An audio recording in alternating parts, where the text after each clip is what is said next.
Hello, everybody. Welcome to the Dead Unicorn, where we're playing the fantasy RPG Vallanthia using the Fantasy D6 rules, Open D6, right? My name's Right, open Corey, D6. and I'm here with our Game Master Howard and our players Carlos, Sarah, Matt, and Tarek. And thanks for watching. Thanks for joining us. We do this live stream every Friday night. And if you are a patron, we have some great patrons scrolling up in the upper right-hand corner over there. And if you are a patron, you can join us in a poll. There we go. There's our poll. Yeah, so you vote for your favorite character. That character gets a special bonus that will help influence them. You help influence them by voting. And this week we have a three-way tie between Tom, Twinkle, and Erda. Okay. Oh, well, a three-way tie. Between who? Then I think we need to break it fairly. I know that Erda's gotten one before, so that brings down to Tom or Twinkle. So, Tom, I will let you choose odd or even. Even. And the answer is Twinkle. Twinkle. Nice. What did I I was win? going to say I give my vote for Twinkle, but all right. You don't get a vote. Unless you're a Patreon. Yeah, if you Are join you- on Patreon, you'll have a vote. And I then have you no can- money. We're all... Unemployment Either, I is gave it dried to up for Corey. me. Give your money to Corey. That's what I do. Yeah, all of it. This is just the cult of Corey. We all give all of our worldly possessions to him. Am I the only one in this group that thinks for himself? Ah, You didn't give all your money to Corey? no. How did you get into the group then? How did I get into the group then? Wait, I is helped him Matt- out when his is Matt- iMac was like out of whack. Oh. I don't know what any of these words mean. I think these people are talking gibberish. But so I'm going to send it over to Howard. He's our game master. He's gonna basically from here we're gonna do the game, guys. Let's go. Woo! Those last few words from Corey were sped up and high pitched. I don't know what he said, but I am going to run the game. I think you said yabba dabba doo, Plan. right? All right. So in our last episode, the gang figured out that it was a second necromancer. They caught the guy. So the curse in this case turned out to be necromancy. The man they caught was they found out he was called Ryland the Weasel, and it is the second necromancer they have caught.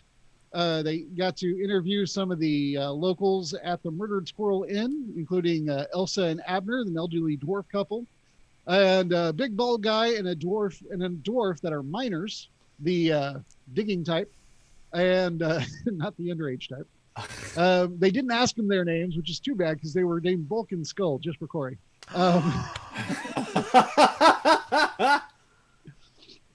I would have enjoyed that too. I just thought I'd throw their names out there. Nobody asked, and they were named, but oh well. Yeah, right now you are grappling with the big decision of what to do. You have the Ryland tied up. I think you tied him up. Did you tie him up? Yes. You knocked him out. I remember that for We sure. did. Yes, I tie him tied up. him up. Okay. I tied him up. All right, so he is tied up on the floor. The debate was whether or not to rush him directly to the church, which is where the headquarters of the Crimson Order and the Azure Order are. What we decided And- was to go and get them and bring them back here, I think. The either way, it's dinner time. It's just after sunset, and it's snowing out. So it's up to y'all what you want to do. You are in the lower quarter, not too close to the church, but it is maybe only an hour's walk through town. And that is, I believe, pretty much where we left off. There was a general interest in what you had done. You had been offered your free, you now have been offered your free room and board at the Murdered Squirrel. What would you guys like to do? I believe myself and White Ape and as Esri, we were going to the Azure Order. Is that correct? Sure. You don't seem like you wanted to do that now. It's been a week. She's not entirely sure what you said a week ago. I don't know what I said last week.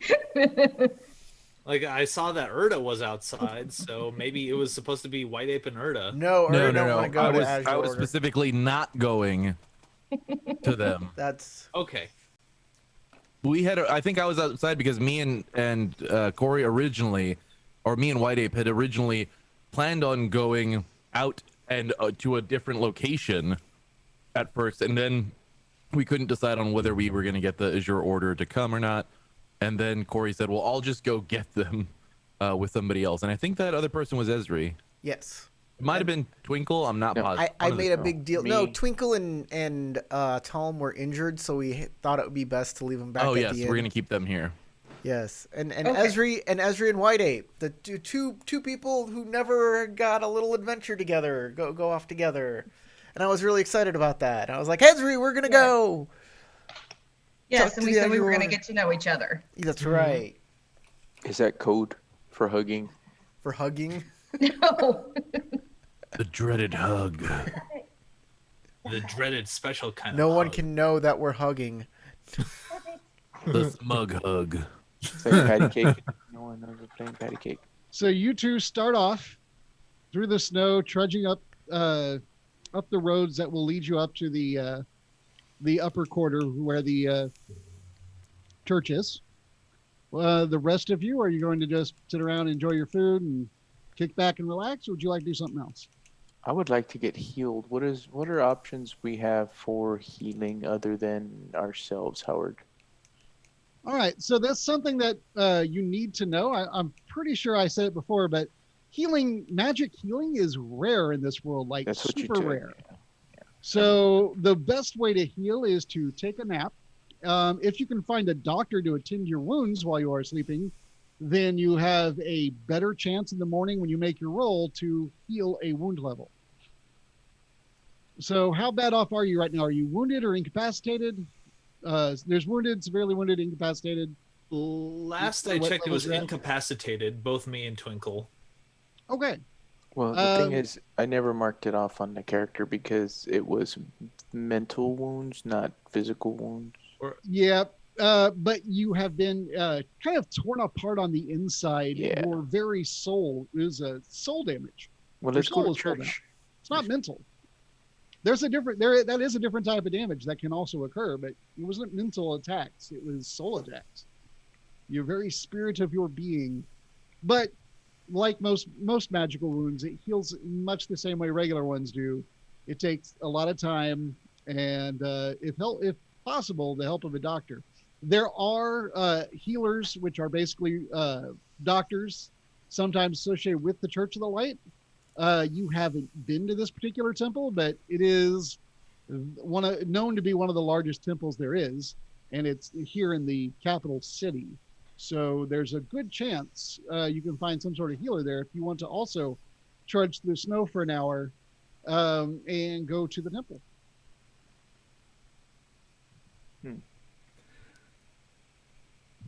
Well, I'm gonna roleplay as Tom, like being very tired, and he's just probably gonna go to the bartender and ask for, like, a room to sleep in.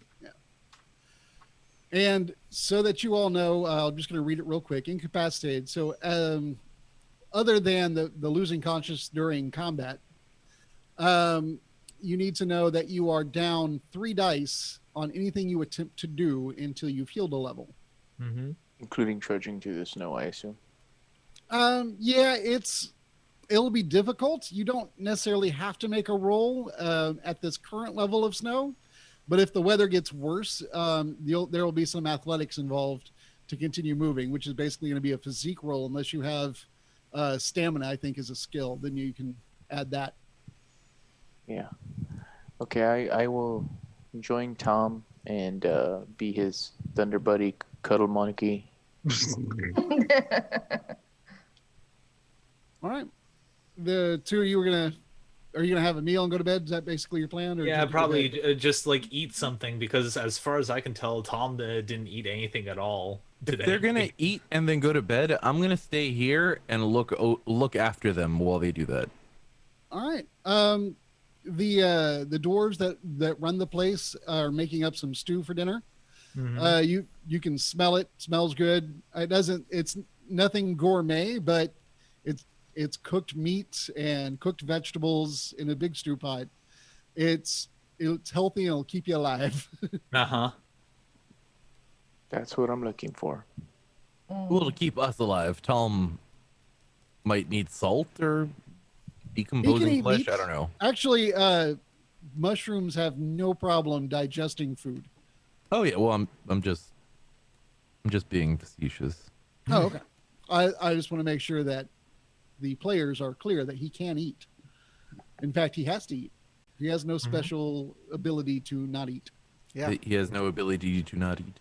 Mushrooms have to like gain nutrients from other things. Yeah, I'm calling that eating. Yep. All right. Then we will switch to our two people trudging through the snow for now. The wind is picking up. At this point, you don't need to roll. I will tell you, let's see, you're both elves. You both kind of can see in the dark. I think she sees in the dark a little better than White Ape does, she being Esri. Because she's a black elf who's grown up in a cave. Oh, I do a lot of cave stuff. Like I love Yeah, caves. her whole race has been in caves for longer. I know. one She has person. special So adaptations. for evolutionarily, she can see better. Yeah, I know. She has special adaptations, and I do not. But I right. like caves. You do a lot of cave stuff. Doesn't you can't evolve in your own generation. I understand how that works. But this is Magic Land. Well, sure. If you want to magically enhance your eyes, I don't know how that's going to work. Creepers, look at those peepers. I could just like replace them with rocks, and then have rock eyes that can see in stone. Okie You doke. didn't think about How that, would did that you? work? Put that in your pipe and smoke it. But yeah, that's where I was going with Ezra. I was like, you come from caves, and I love caves. I spelunk a lot. I've been doing that all my life.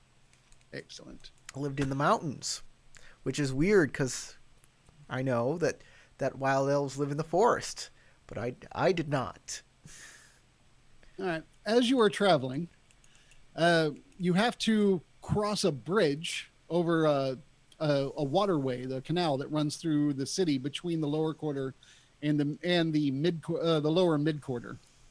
Essentially, they're not surprisingly 4 quarters because that's how quarters work. And the lower mid quarter, there's a canal that separates the two, and you kind of go up a bridge, and then you are. This area just starts off about 6 feet higher, or 2 meters, I should say, since we're metric. 2 meters higher than the lower quarter's ground level. As you cross this thing, there's like a wall, little ditch full of water, and then that. And as you're crossing the bridge, pulling your way up, the bridge is completely ice covered, and I need you both to make. We will call this. If you have, I want to say acrobatics would be all right. Try to decide if there are other dexterous-based skills that I will allow. I just have agility, so Yeah, you can make a Yeah. straight agility check. Okay. I don't have any skills under agility. I just am agile. All right, both of you make an agility check. See if you fall on your butts. Well, Esri just like does this awesome like Yeah. ballerina pirouette, just slides across it, looking very elegant. Oh, and I fall on my butt. Nope, actually the difficulty was 10. Well, I rolled Okay. a 1 for the wait, last that is a die, 1. Yep. Yes, and that you gets do. rid of the 6, so I fall on my butt. Yeah, you're right. Yeah, I initially just looked at the number, but now I look again. Because you rolled a 24 and you exceeded the difficulty by so much, I will give you a chance to catch your friend, which will still be another agility check. Okay, so I just roll agility again. Yeah, you see him about to go, Okay. and it looks like because he failed, and there was a 1 on the wild die, he crit failed. He's about to go over the edge, but you catch him like just by the collar of his outfit, right as he's about to go, and you give him a quick tug towards you, and he's able to latch his rock arm onto the into the ice hard enough that he gets a grip through the ice and onto the actual rock beneath, and pull himself back up. Good. I'm like, oh, whoa. Why is this so Careful slippery? there. This is dangerous. Yeah, essentially it's the water flowing under it breaks up during the day while the sun's out. At night, that flow starts to freeze again, and the spray from it freezes, and thus you end up with ice over the bridge. And no one has done anything about it today, as I rolled a 1 I made a quick encounters and issues check. And since I rolled a 1, it is a physical obstacle, and that was what you got. You know, I would have thought that this would be a safe city, not like the mountains, but I better be careful. Yes, you probably should. Yeah. Ooh. Well, thank you, Ezri. Of I'm course. glad you were here. I guess we can continue on to the Azure Order. Say, why Good did you leave your idea. caves anyways? Unless you never grew up there like me. You grew up somewhere else. No, I grew up in the caves where the dark elves live. So what you doing up here? You're not like an envoy or anything. Otherwise you'd be at the castle, right? No, I study elemental magic like yourself, except what I work with is shadows. Shadows aren't elements. Okay. Sarah may have screwed up as a player. Wasn't that what? Didn't you tell me there was something along those lines, Howard? I will send you something real quick. Okay, maybe I said it wrong.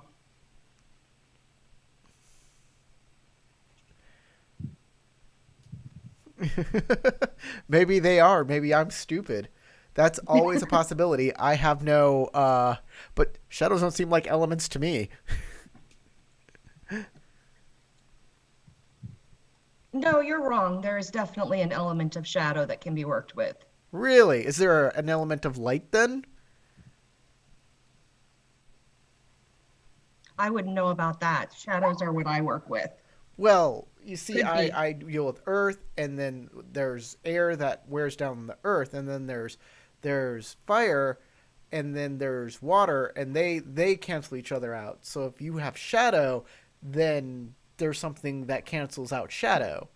And That certainly does make a lot of sense. exactly, right? That's quite possible then. So who taught you? I had a teacher where I lived, but I could only learn so much there, so I came to learn more here. There's a temple to shadow here? A school of shadow? Perhaps I was not told specifics on what I would find, only that this was the place to go. Right. Maybe there's like a single, like, really powerful guy and you'll become his apprentice or her apprentice. Maybe. My culture are a warrior race. All they do is fight. That wasn't really something that interested me. Well, we've been doing a lot of that lately. Yes, but it's different. I guess so. You know, I wouldn't have With such them, a... with them, it's all weapons and monsters. They don't use magic the way that some of our party do. Oh, well, you know, I wouldn't have trouble getting around if I hadn't stabled Rudel. I should get him back. It's much easier to get around on top of a sure-footed goat. That probably would be a good idea. Anyways, we're here. Sure, we'll say an hour passed. I wasn't going to interrupt your role play. However, as you get near, if you'd like to fast forward some. Sure. As you get near, first I have to roll the die again.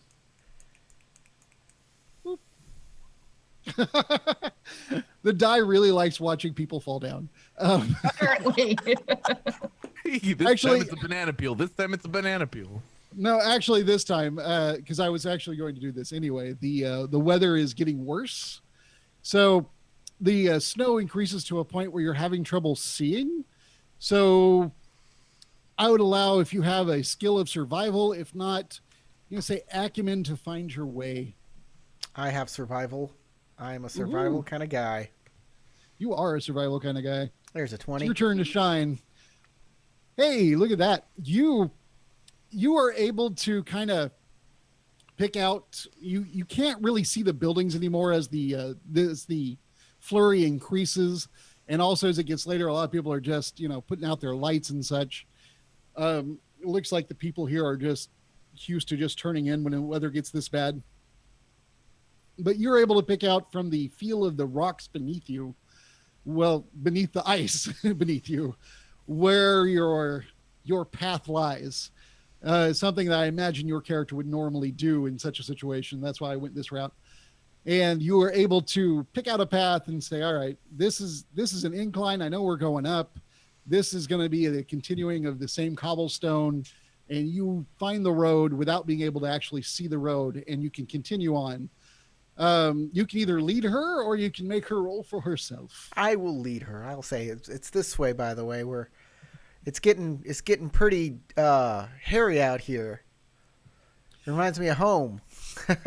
Yeah, she has become almost unseeable. She was already unseeable to begin with, but it's almost as if her form naturally absorbs light. I know she is physically black, but more than just something that is dark in color. If you didn't know where she was, she could have walked right up on you. You realize now her race of elves are shadowy beyond reason. Ezra, I hate to say this, but could you like hold my hand or my shoulder or something? I'm gonna lose you in this darkness here unless you. Certainly. I'll go ahead and put my hand on his shoulder and keep it there. All right. The two of you are going now to be able to find your way all the way to the temple. When you get there, there are lights on the streets at this point in the upper quarter. You can see there are several ornate buildings. You can make them out through the snow. And one of the larger ones that it doesn't have a drawbridge closed in front of it, which would be the actual castle, is a huge steepled construction. You see that there is weird colored glass windows, and the place itself is wouldn't exactly be a fantasy reference, but at least it's got to be the size of a football field. It's just, this entire place is ridiculously large. And you get a feeling from the symbology on the front of it, which involves a lot of pictures of the sun, especially in that weird colored glass, that this is probably the Temple of Light, although neither of you can read anything because it's all in the common language of Vallanthia. Got it. The other large structures, some of them look military, some of them look like ornate shops, and some of them look like they might just be mansions, noble houses, etc. Right. Well, this seems like the location we were told to go.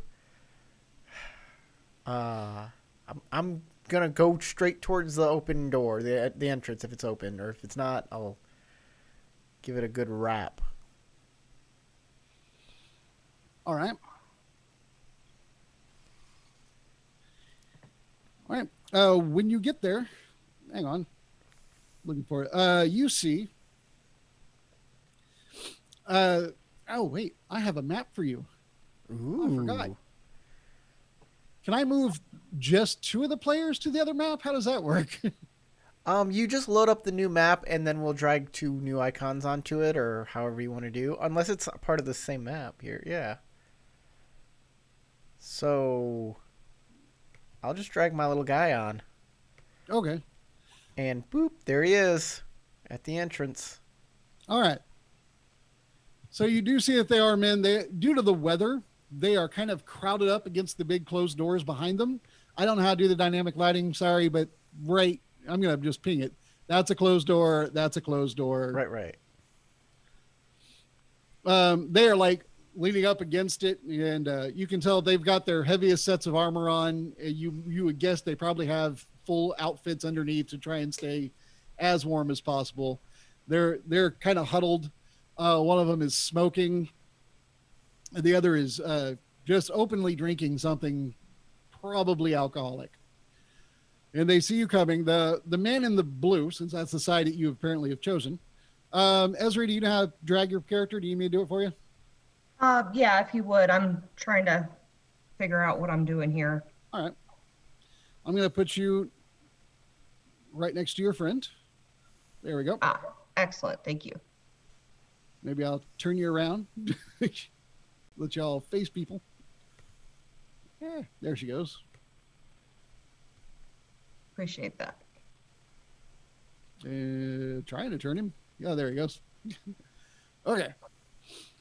So, the gentleman you see, you don't see his blonde hair. It's covered up in a helmet that is lined with what appears to be wool.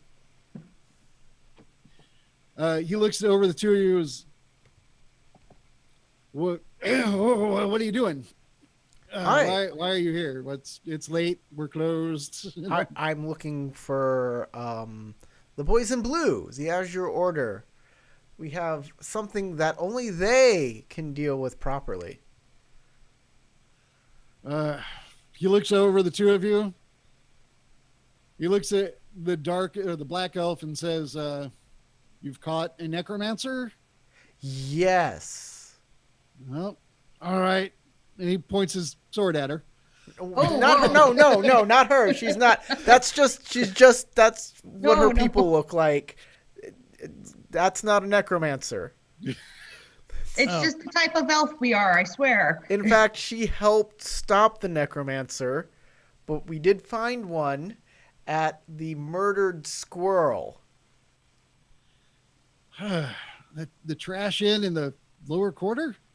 Well, so why are these practitioners of scary magic trying to get cheap ale? isn't that for the Azure Order to figure? Well, you're the one who said you caught him. Yes.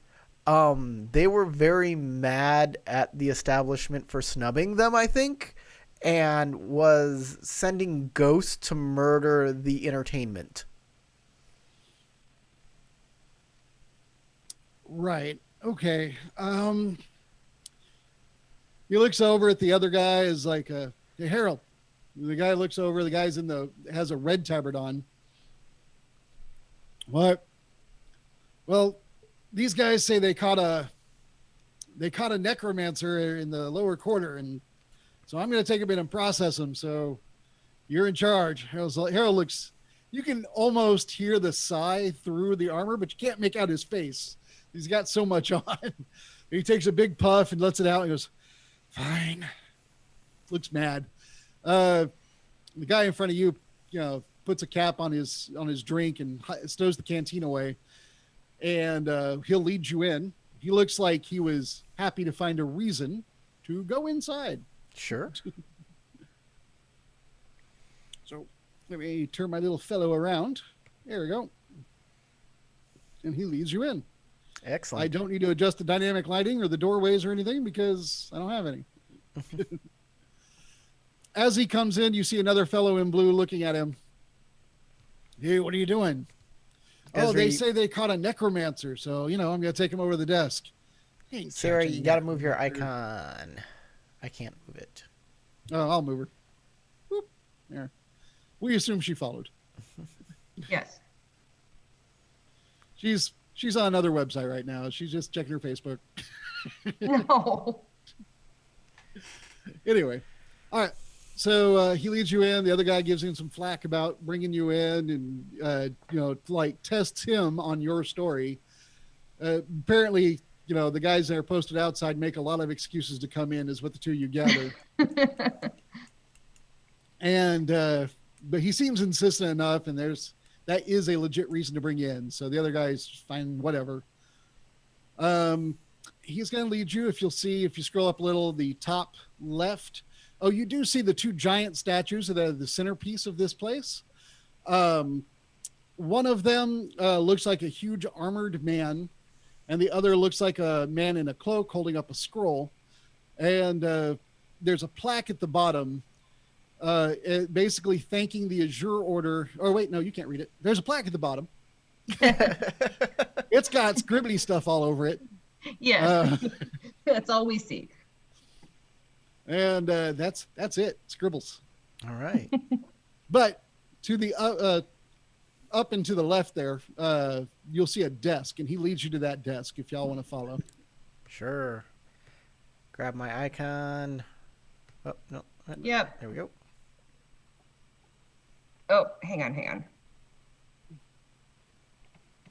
I cannot get mine to respond. That's really... Yeah, Okay, that's hang what on. happens sometimes when the Game Master drags your icon on instead of you, is that you can't...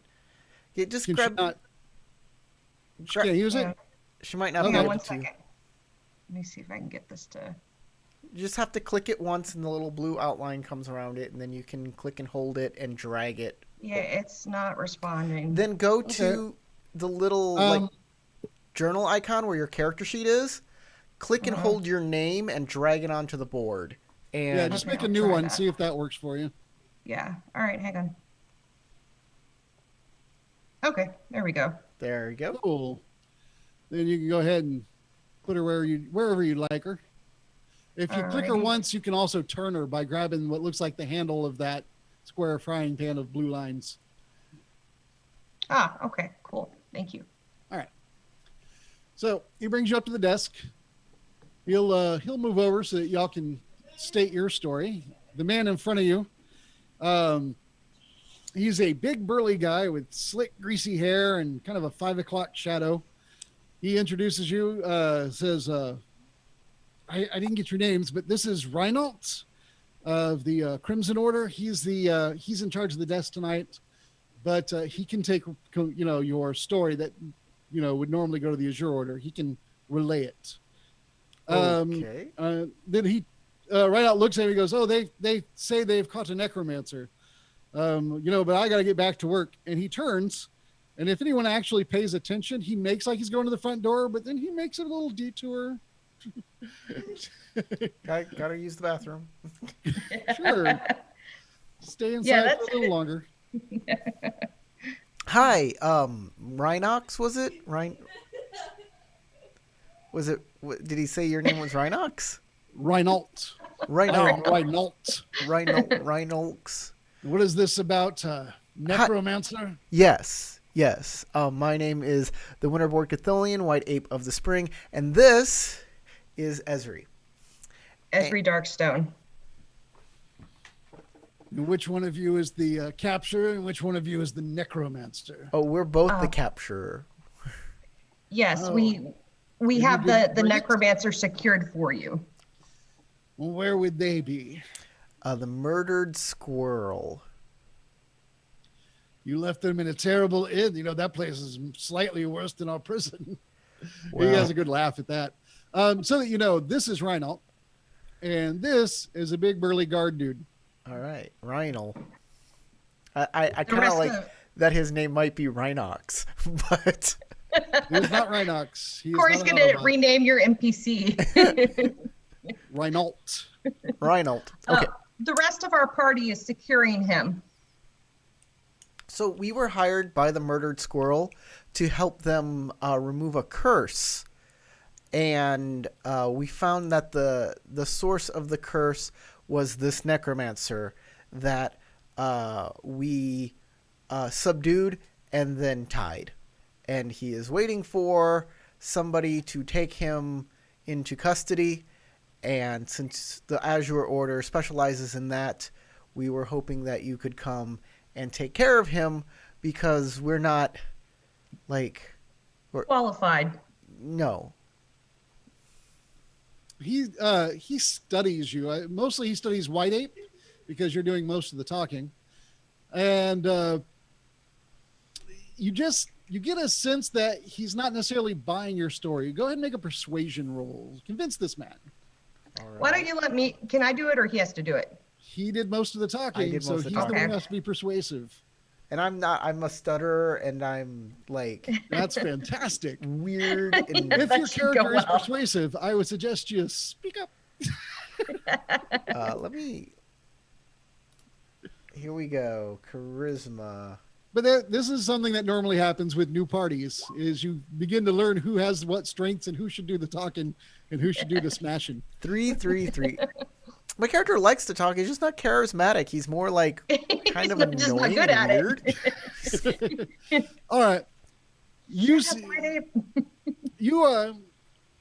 overcome your stutter enough that you get your story out, and it makes sense. It all lines up, but you just don't have the emphasis of words to quite reach him in a convincing manner, unless you'd like to alter your role, which I'll do No, that no, transfer I'm quick. good. All right.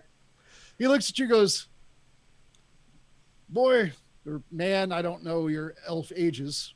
Let's talk about this a moment. Right. I don't know what you know of necromancy, and that's not necessarily my area of expertise. I'm not with I am with the Crimson. I'm not with the Azure Order. But my understanding is it takes years of really intellectual, scholarly learning to master something like that. And you're telling me that you have found a man who is intelligent enough and magically apt to do these amazing things, and he uses this power to harass the worst inn in the entire city because he was snubbed."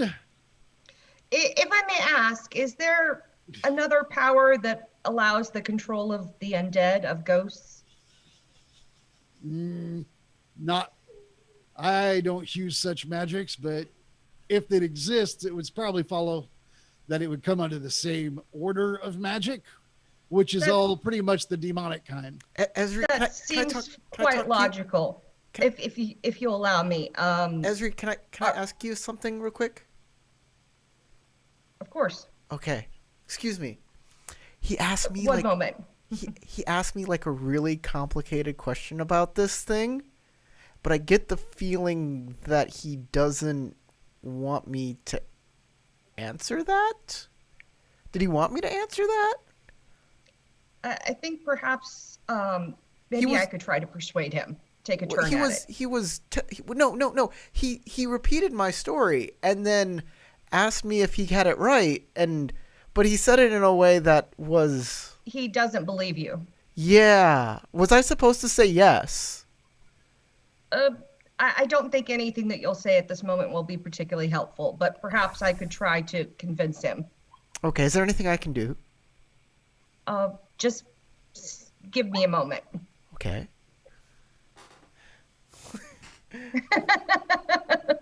The legal sidebar. Okay.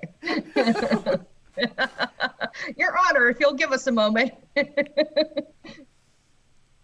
All right. So I'll go back and I'll say to him, we actually have a rather accomplished scholar in our party that stayed back at the inn because he was injured.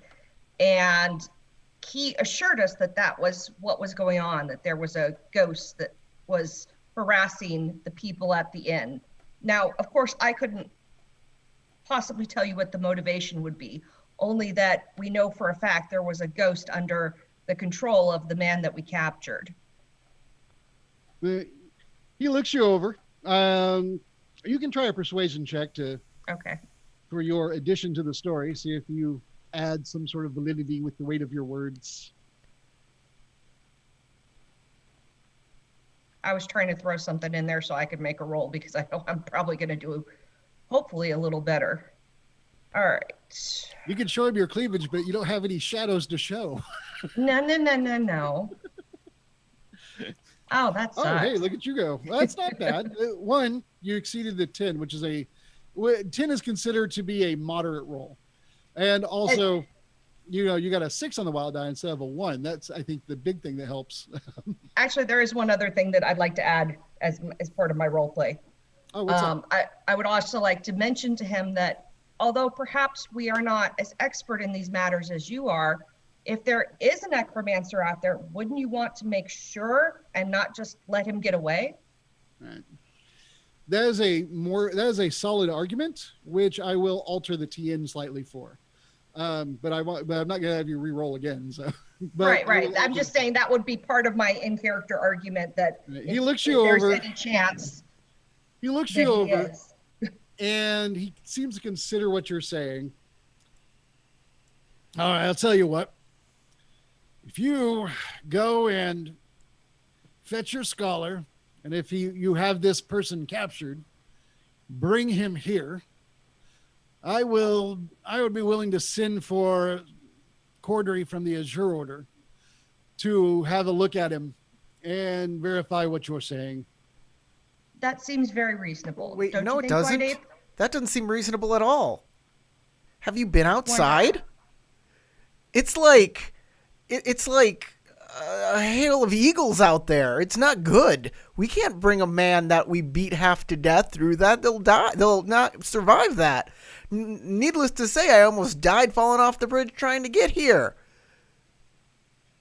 Well, I don't know. I know that your people are usually from forests, so walking on the snow might be hard for you, but they have some really good boots that we sell here during the day. You might want to look into that. Yeah, okay. Well, yeah, I'll definitely look into some really good boots. But that still, the guy that we subdued, he's not going to make it here. That is a valid point. We did have to be very rough to get him under control. All right. I will let the two of you choose a champion, make one last persuasion roll with this new argument. You can be my champion. Okay, thank you. Since I actually have persuasion as a skill, that's probably if you would like, if you wish to help, you may roll a wild die and add that to her roll. I will do that. But be aware, you have to accept the result of that wild die, up or down.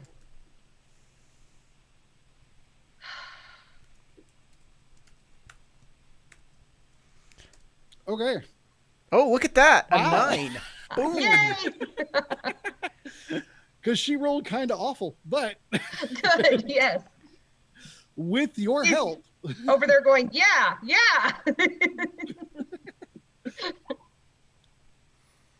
All right. He looks kind of put out. It's fine. He looks around. He goes, there's a man at the door. Just take him with you. And then he looks over next to him. Says, you go take the post at the door. And that guard just, you can see his shoulders just kind of fall. Like, wow. Nobody wants that post. The man at the door's name is Harold. That sounds great. Let's go do this. All right. Tell him Reinald ordered it. Thank you, Reinald. Thank you. All right. This guy walks with you, and he will add weight to your words. When you say Reinald ordered it, he'll nod and take his place. So that'll all just happen. We can move off this map, really. Sure. Okay. But I like playing with the little people. Is it like your little Lego people? Is that what it is? It's very like that. I mean, I've worked hard with my little Lego people. Here's Lego Twinkle. It took forever to get toothpick horns.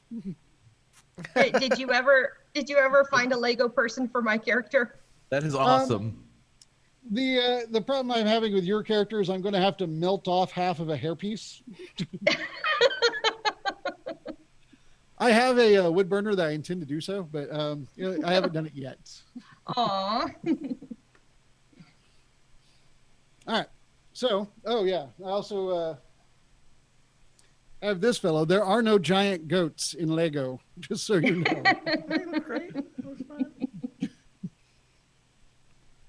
That looks very cool. All right. So the two, you're going to make your way back. You have another man with you. I'm going to have only one issue roll. We'll see what happens. Maybe I won't roll a 1 this time. Maybe. I did not. I rolled a 5.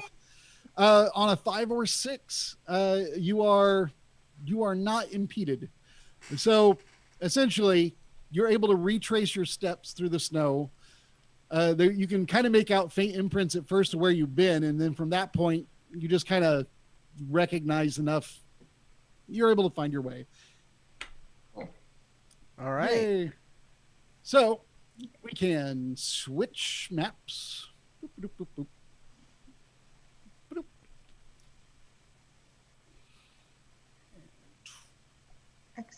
If you're not on this map, you might want to drag a token to the map. But it looks like, oh, it doesn't pull your token off the other ones. That's cool. Yeah. Then everybody's here except me. I have a token somewhere. Not that guy. Send somebody with you, dang it. I'll find him. I've lost Harold. Poor Harold. We left him in the snow, apparently. There he is. Boop. He comes in and he immediately stands by the fire, apparently. Is that a fire? Let's see. I don't know what that is. The It's doorway, whatever isn't the it? game master says it is. Oh, that is the door. Okay, I remember now. Okay, so yeah, he comes in. He will just go to the. Actually, he starts to go to the bar, but he stops and looks around. Goes, "Oh yeah, where's your necromancer?" I look around for our necromancer that should be tied up. So the question is, what did y'all do? Did you just left him by the door side up, or did you put him somewhere? Hopefully they left someone guarding him. Yeah, I was going to be watching the two of them and the prisoner. So I would be making sure that wherever the prisoner's going, wherever I'm going, basically. Okay. All So right. If that So is where are staying you? here and eating, and by the time we're done eating, they get back. If the other two went to go to a room, then I'm probably gonna stay out here with the body, and just keep an eye on the door to their room, that kind of thing. Okay. The body still has a soul residing in it. Thank you very much. So do you see this this door here? All right, so there's a landing right here with some more eating area on it, but this door actually goes to a spiral staircase down to another level beneath this, which has several rooms because this place was built by dwarves. And Good point. so it looks like a one-story building from the outside, but on the inside it is actually 2 stories. Just the other one is subterranean. There are 4 rooms. I didn't make a map of it because I honestly just forgot to. I meant to. Mm-hmm. But you go into there. It's just one hallway with 4 rooms. The room that is on this end, underneath this area, is probably the biggest. They basically, you'll be asked if you want, since there's so many of you, if you would like 2 of their rooms or if you'd like to share the big one. And since you were there and Esri and White Ape were not, it'll be up to y'all to decide. Oh, I have a room at the Earth Temple. Yeah, you don't care. Yes, but you're still a part of the group, and it would have still been offered to you, but you're not there, so it doesn't matter. Yeah, Oh yeah. true. So we'll probably just save the big room. I'll just take a small little corner, make some, let's see, floral arrangements to sleep around and sleep. Okay. Yeah, I want floral arrangements too, Tom. Let's see.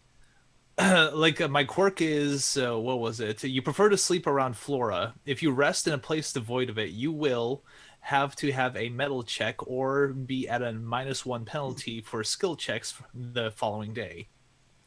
So in order to have a restful sleep, I need to surround myself with flora. He's a Zamitzi. That's Is a Kind of. Even That's- more disturbing, though, he grows the flora from pods that came out of his own body.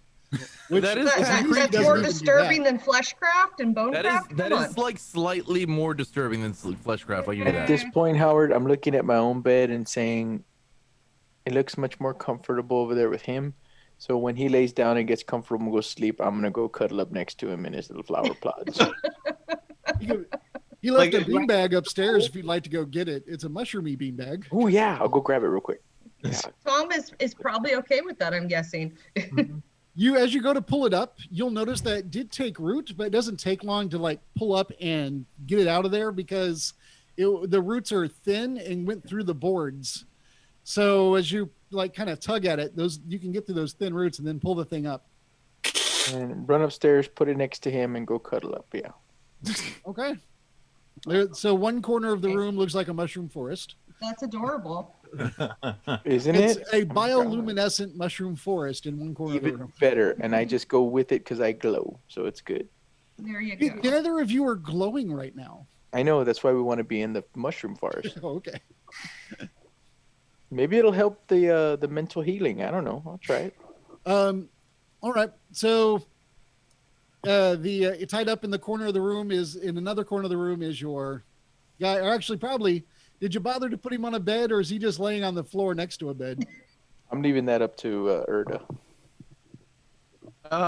If there is a free bed, then I'll just put him on the bed. There's a free bed that one of your friends might want when they get there. I think he Well, meant an I know extra that bed. I'm gonna be sleeping in There are in 3 the- beds in a mushroom forest. You decide. 3 beds in Okay. a mushroom forest. Okay, I just push him up against the wall. I was Try to limit his imagining bleeding. y'all like sharing beds. I didn't know that the Oh, mushroom actually- forest option was going to happen. Actually, hold on. While they're gone, I'm actually gonna do some medicine on this guy to stabilize him enough to like make sure he's not gonna die, I think I already And- did that. and to make sure that he's capable of like giving answers when they come. Okay. Actually, yeah, you did. He already did, or I should say, Twinkle. She already did a stabilization, so he's not going to bleed out and die. But with your additional administering of, medicine over the course of the night, using what your healing kit or whatever you have on you. And, Yeah, I have a healing kit, helping, and I'm trained in You can- medicine fairly well. essentially you can give that person an help on their stamina check in the morning to heal a wound level. You can also provide that for your 2 incapacitated friends. I will definitely do that for everybody in the room. I won't normally give you that push, but just so you know, since this is the first time we've dealt with healing, you can use doctoring skills to help people. I definitely will do that, and I technically also have magic that can heal people, but I don't know that I want to do that when I'm expecting an Azure Order guy to show up soon. So I'm gonna hold that in my back pocket. Just not do that. We're gonna focus on. So go ahead and make a healing or medicine check. I think it's called medicine. It might be healing. I don't remember. I don't It's have the sheet medicine, open. yeah.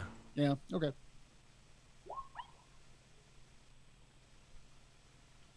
All right. With a 21, you assess him fairly easily. You see his wounds are bandaged. You kind of check them. You see if there's been some seepage, and you'd redress that wound. You can go downstairs, get some alcohol to pour on it, keep it nice and sterile. Yeah. Go ahead, because it's a different type of healing. I'm gonna have to make one more roll as you look at your 2 friends. If it Okay. was the same kind of wounds, I would just say 1 for the night is fine. So another medicine check. Right. Okay. But they have totally different wounds. But you know what inflicted them, at least. Oh, wow. Look at you go. And you think back to all your scholarly lore of different types of magic and the wounds they inflict. And you come up with some different theories on what would help them to regain or just begin to replenish their torn souls, Yeah. which only you and your definitely thick magic mind could come up with. Hey, I got some theories. We're talking, you go into some like Zen, I'm going to angle their bodies this way as they're sleeping, whole chi flow going. And Yeah. We need to keep their chi flowing. Man, Tom is super bendy. Yeah. That's good. it's You're kind of gonna weird. need You this. like pick up his feet and the stiff area suddenly rises like a step, like that area comes up, the rest does not. And what am I? What, He's why like does he he's not like a have giant bones? a pile of Play-Doh. Why doesn't he have bones? Yeah, he's a Why are weird you one. so floppy? I thought you'd be a lot more turgid than this. You also do one thing that occurs to you is to surround them with light, and you light some candles or however it is you do it. That is one of the things that you come up with as a way to help them replenish themselves. Yeah, I Sunlight have. not being an option in the middle of the night, but I have candles, so I'll use candles for sure. I'll put up some candles to make sure that it's very bright, or not like very, very bright, but bright enough that they can actually receive some kind of benefit from it. and you're also able to pick up some thick woolly blankets from the guy upstairs. And watch next morning, like Twinkle starts getting up and she thinks that she's like hugging Tom's leg, but Tom comes into the room and she's just looking up and she's just holding a giant mushroom. Like, All right, and with Works that, for me. for every 10 point, every 10 that you break, you add a wild die to their roll in the morning. Oh, nice. Okay. That should help you guys.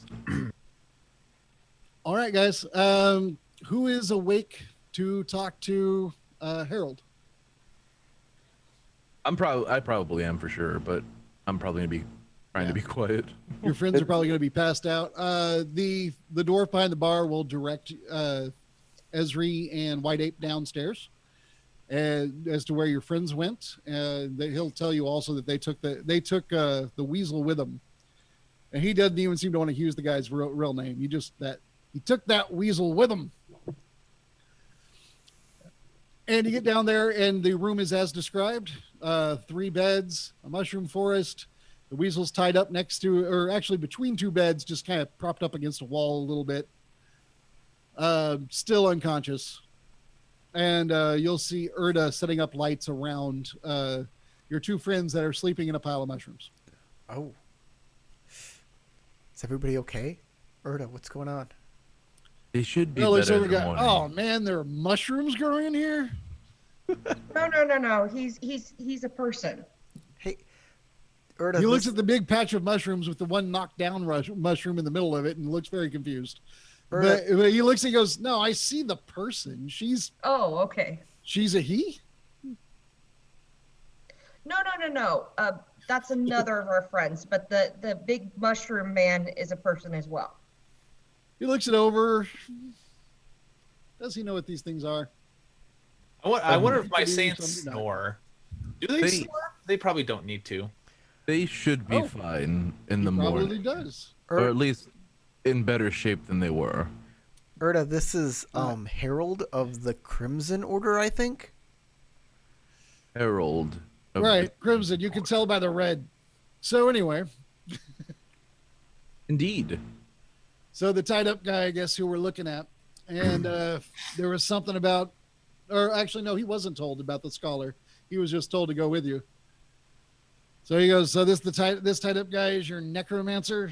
That is correct. He looks him over, like pulls the hood back. He certainly has some ability with eldritch manipulation. That's for certain. All right. Well, as he assesses him, he goes, starts slapping him in the face. Wake up. Guy is not going to wake up tonight, but this guy failed his check to ascertain that knowledge. Like, this dude right here, this dude's the worst necromancer ever. Just keeps slapping him. He's not even trying to defend himself. Look at this. Like, still laughing the dude. After a couple of slaps, he's like, well, I can't question him like this. And I can't carry him back in the night. Guess I'm getting a room at this awful inn. It's better than standing outside of a door in the cold and the snow. I don't know. It smells really weird here. And he's not wrong. There's that smell like a bar that has not yet been cleaned at the end of the night. It kind of permeates the entire place.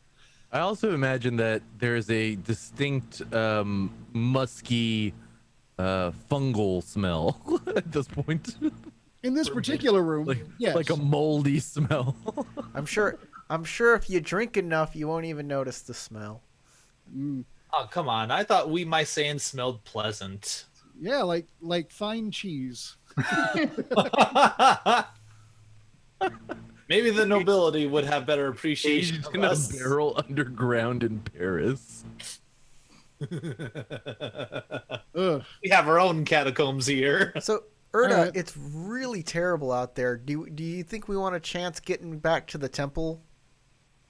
Might be better to stay here tonight. I haven't been outside yet, so I probably shouldn't comment on it. However, if we wanted to exfiltrate this criminal, I suppose there could be measures we could take of some variety to assist our travels. You are a capable Earth adept. Yeah, Correct. but I can't like clear snow or make it warm. Could you perhaps provide trenches so that the snow is easier to... Yeah, I can split the earth open and the snow can all fall in there, and then the city has a giant, hole in it. I'm sure they'd appreciate that. You said at one point that you used to jump on a rock and slide around, and your friend did it too. He No, assisted me I with... never did that. The guy who brought us here could do that. Oh, he said it. Yes, of course. I could try, but I don't think I'm gonna be great at it. But I could try. But you could still only likely do it for yourself, right? I mean, you could hold on to me. Well, what I'm saying is, could you do it necessarily for the man who is incapacitated? That way, at least the rest of us can manage to walk, and he can be drug on a stone. I don't think so because, like, I don't have can't. self-confidence. I can't make something like the ride is going to be what the ride is. I don't have the fine tuning to make the ride be good. You have to balance on that rock. That is true. I did have to balance, and I almost fell off a couple times. I just figured that a dead weight body might naturally find its own balancing point, but that is Look, we of didn't course bring an him into the absurd first thought. place because the weather was bad, and we beat this guy pretty terribly. Well, he is tied up and should be little harm until he awakes. That's But right. If he awakes before all of us and manages to rekindle whatever magical ability he has, he could... I'm just we might asking. want to gag him. I'm just But we asking you. gagged him. I'm just asking you if you wanted to spend the night here or if you wanted to head back to the Earth Temple. That's all I wanted. Oh, we could head back to the Earth Temple, of course. Oh, well, okay. Well, you guys have fun with this guy. I'm not I going to suggest stay here. you gag him. But that is my suggestion. These are Erda, are you going to be back in the morning in case we need you to verify what's going on with him? I look kind of confused for a minute. Like, why would I need to verify anything? Yeah, these guys are the necromancer specialists. They should be able to ascertain it. You saw what he did where he like sucked out your life force. Well, yeah, but they did say that they wanted Erda to verify what he saw. No, Erda can't do any of that. He can't go to the Azure Wait, Order. You want me to go and talk to... Well, you're a member, aren't you? You're a Crimson Man. And that must mean that if I tell you my report, then you can report it to the others, right? You trying to Harold? Yeah. Yeah, Harold man, yes. went upstairs to Well, arrange a that's room. what I meant. If you needed to talk to Harold in the morning. Oh, I go, let me see. I'll go and ask Harold, and I'll wander upstairs. Esri, you heard Erda before that he doesn't want to talk to the Azure Order at all for some reason. He doesn't like them. Are you sure it's a good idea to go out in that weather again tonight? Oh, I've been on mountain peaks in poor weather. Now that I know what I'm going to expect here in the city, I think I'll be fine. All right, be careful. Well, thank you. I will try to be. But these are some great rooms you got here for free. They are really free. They'll do. Wait till you see the little stone square you're gonna sleep in. But it at least doesn't smell. It will not smell. Well, it smells, but it smells different. It smells like corn chips and like dried feet. And also, I want to sleep on natural stone. That's my thing. I like that. I don't. That is not going to be fun. But I agreed to do it. So You're like, man, I wish I had packed a pillow. exactly. All right. So Erda, when you get upstairs, you see that the dwarven bartender, he's one of the co-owners, him and his wife, is talking to Harold. It looks like they're just finishing up, and he's grumbling. You're able to overhear something about him being angry, but apparently the Azure Order and the Crimson Order are allowed to do things like proclaim that they can stay for a night at the inn if it's on official business. So basically, he just ordered himself a free room. And it looks like he's about to head downstairs, and he sees you. Yeah, I walk up and go, perhaps next you should request a free drink officially to help get you through the night here. I appreciate how you think, but I try not to drink piss. So, pass. I'll be all right. Yeah, he clearly has opinions about this place. I was told by one of my compatriots that the order that you come from might need my assertion or my report on what happened here. I'm actually with the Crimson Order. Our main thing is hunting down heretics, the Order of the Flame, those guys, Apostles of the Flame. Sorry. Oh yes, of course. However, it could be argued that necromancers are still enemies of the church. We don't mind assisting the Azure Order, but it's not really our specialty. I don't know everything that there is to know about how magic works, but my sword will do quite a number on a necromancer, just like it will an apostle. I feel like that is probably correct. However, perhaps you as an authority figure within the church could take my report as a signed affidavit of my witnessing. And you want to write down what you know and then hand it to me? I'm fine with that. Go ahead. Okay, I will definitely do that. I will also be staying at the temple, the Earth Temple, in town with my associate White Ape. So if any other you're a couple questions, of Earth mages, huh? Something like that, yes. Sculptors or whatever you call yourselves. well, we will be on a tight schedule, educational schedule and work schedule. But if you need us, we can be found there. All right. So your name is what again? Erda Shalathmi. Yeah, Erda, you lost me. And you said your friend's name is Ape?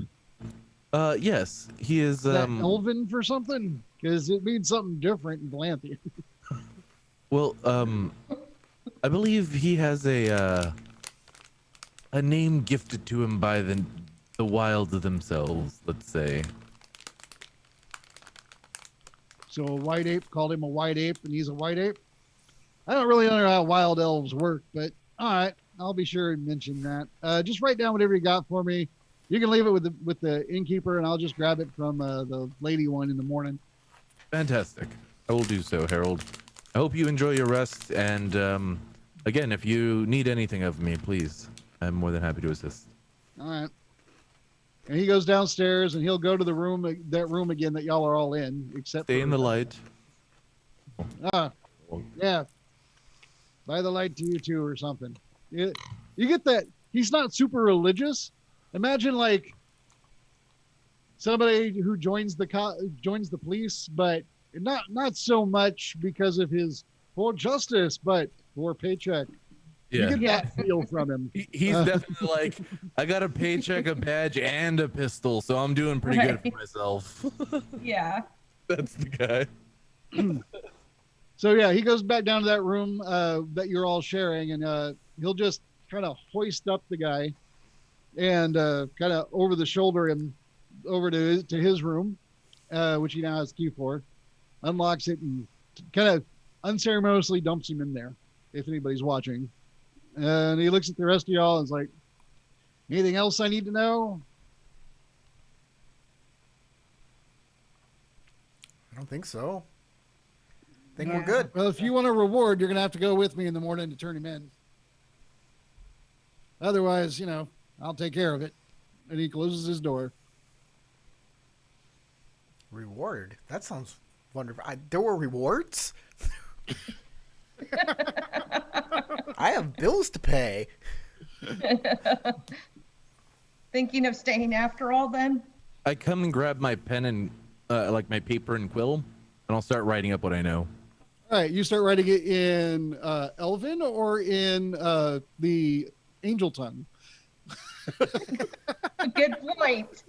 Maybe you need to dictate it to someone who speaks Common. Oh, you all speak it. Well, I mean, who writes Common? Sorry, I meant writes. That's a damn good question. I will write it in Elysian and hope that that there's someone educated amongst the clergy who can read it. By default, everything he writes looks like amazing calligraphied words. It's a beautiful language, even if I'm using it to describe a horrible, horrible thing. Go ahead. Just get an idea of what you've written. You might want to jot down on paper or in notepad or something so that later on, when I need you to recite it before someone, or I need someone else to read what you've written, you've got it. Sounds good. I'm writing it. Cool. All right. Is anybody else doing anything tonight, or should we fast forward through the night? Or are y'all also going to take watches, or just assume everything will be fine and sleep with your doors locked? No, I think watches would probably be a good idea. I'm going to suggest that. Okay. And so are White Ape and Erda staying here, or are they going to the temple? I gotta go to the temple. I gotta sleep on a natural stone floor. I can't sleep here. Is stone. There is a lot of stone around. Oh, well then I natural. can sleep here. Yes. It's worked stone. I'm not sure what your flaw is. Is that the stone sculptor flaw? Yes, I need to sleep on natural ground. If I'm not able to, I have to make a metal check or be at -1 penalty for the following day. Oh, okay. It would be, this area was mined out to make these rooms beneath the inn. I'm trying to decide if I want to count that as worked stone or not. I mean, it's been cleared off and leveled, so I feel like that's worked. But you might find an area that isn't well worked, so I'll let you search for something suitable. Okay, sure. Just lay on top of acumen? Tom. Is that acumen? Of course, I get the butt end of all jokes. Is that an acumen? Search is acumen, yes. Sorry, I didn't hear you before. You did decide to be a mushroom person. I don't know what you were expecting. I'm That like, is guys, a surprisingly bad roll. I can't sleep here. There's no place natural enough. Actually, you have crit failed, sir. You find an area that looks super rough, and you think, yeah, this has got to be naturally worked or natural. Nobody worked this. It was just really poorly done, and it looks right, and you sleep on it, but you have to make the roll anyway. Okay. What is metal? I don't know what metal is. Metal is a charisma based. Oh. It is the force of your willpower through your personality. Well, I didn't crit fail. You did not crit fail that, but you rolled stupid poor. Yes, I'll be at a -1 apparently. Like, wow, and you actually appear to have the skill, or at least you have a decent charisma, one of the two. However, yeah. So Yeah, that wasn't a terrible roll. Or that wasn't a terrible die set. Just a bad roll. Yeah. All right, so yeah, for the next day, you are going to be down a die, I believe it says, right? Mm-hmm. All right. No, just -1 it says. Oh, just -1. That's not so bad. No, it's not so bad, but yeah. It's not as bad as being wounded. No. That's far worse. All right. Yeah, you toss and turn quite a bit through the night. Esri said she wanted to set up watches. So what is y'all's watch schedule, or do you let her take a watch and then ignore her? I mean, I'm not going to order anyone about the to do watch anything. schedule before I do anything. I definitely want the watch that is right before we would normally wake up. Okay, so you want last watch, and I think Esri said first. I don't care. I'll do whatever. I just Okay. want us to take watches. Anybody else taking a watch? Well, I know that your incapacitated people are probably going to want to sleep it off. You want to wake up White Ape in the middle of the night? He's not sleeping that well anyway. Sure. All right. Yeah, okay. All right. Make a quick couple of rolls. I think it's probably a good idea for all of us, honestly, because, you know. Okay. Esri, your Yes. watch. You hear something in the walls. You think there are rats infesting the area. Okay. You're not shocked. This place, you're almost surprised you didn't actually see it. But for the most part, no, you don't see anything unusual. I mean, you grew up in caves, so even a rat really doesn't freak you out. You're just aware of it. So your watch goes fairly uneventfully. You wake up White Ape. White Ape, during your watch, I need you to make a acumen. If you have search, you can add that in.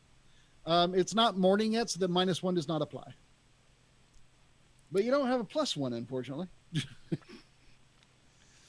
All right. All right, so you, with that roll, you hear something, and you're not sure what you've heard. It just like you're sitting there, you're bored, you're chilling in that room, and you just hear like something that sounds kind of like the wind, but you're beneath ground, so you know you shouldn't be hearing the wind. Beyond that, you have no idea what it was, and you're not even sure exactly where. You think it was not in your room, but maybe in the hallway. You're not sure. Is That's- the necromancer dude just laying there still? No, he got pulled into the other room with Harold. Uh-oh. All right. Well, I'll crack the door open and peek out and see if I see anything. No, the hallway looks clear. You don't see anything. There's I'll close the door. I'll go poke Erda. Okay. Erda, you've been poked. You open an eye. You see this tanned elf with goat horns looking down over you. Hey, Erda. yes. I heard something weird outside the door. I got a question for you. Okay. We never caught that ghost that attacked all the entertainers. What about the ghost? The ghost. We never caught that ghost, right? It's fled. Are you sure it's not going to come back? And Oh no, I said quite frankly that it would definitely probably find its way back. do you think Harold is And going to be? actually, I believe, oh, Celia, I did say that before the end of the last game, like, oh, that's shitty that we didn't find it because he'll probably find his way back. Do you And, think we're like, Harold? oh, it's in the ground. We can just go and attack it in the ground. Do you think Harold's going to be dead by the time daylight comes? Because I Wait, is heard it- something is out it in the not hall. My watch, the start of my watch, I expected him to get attacked before the beginning of dawn. Well, I heard something out in the hall, but there's nothing out there. But then I'm like, the ghost is invisible. I can't I see jump him. up and move him out of the way. What? I start running toward the door. Do you wake me up? No, I literally just like pop up in my pajamas and like No, run does to the door. Corey, does White Ape wake me up? You can roll to awaken. It's an acumen check. If to overhear them, they haven't specifically said they wake up or wake you up. I mean, I was the other person who could affect the ghost, Yeah. so that would make sense. But I will go ahead and Tom and Tweakle can roll to wake up, but they are down 3 dice. So if your acumen isn't at least 3 dice, you cannot roll to wake up. I think Tom All has right. a 4, but I'm not sure.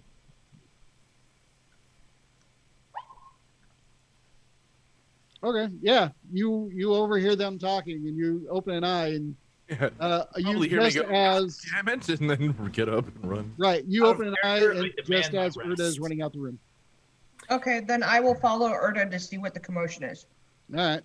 And out of character, I demand my rest. Back in character, I want to sleep.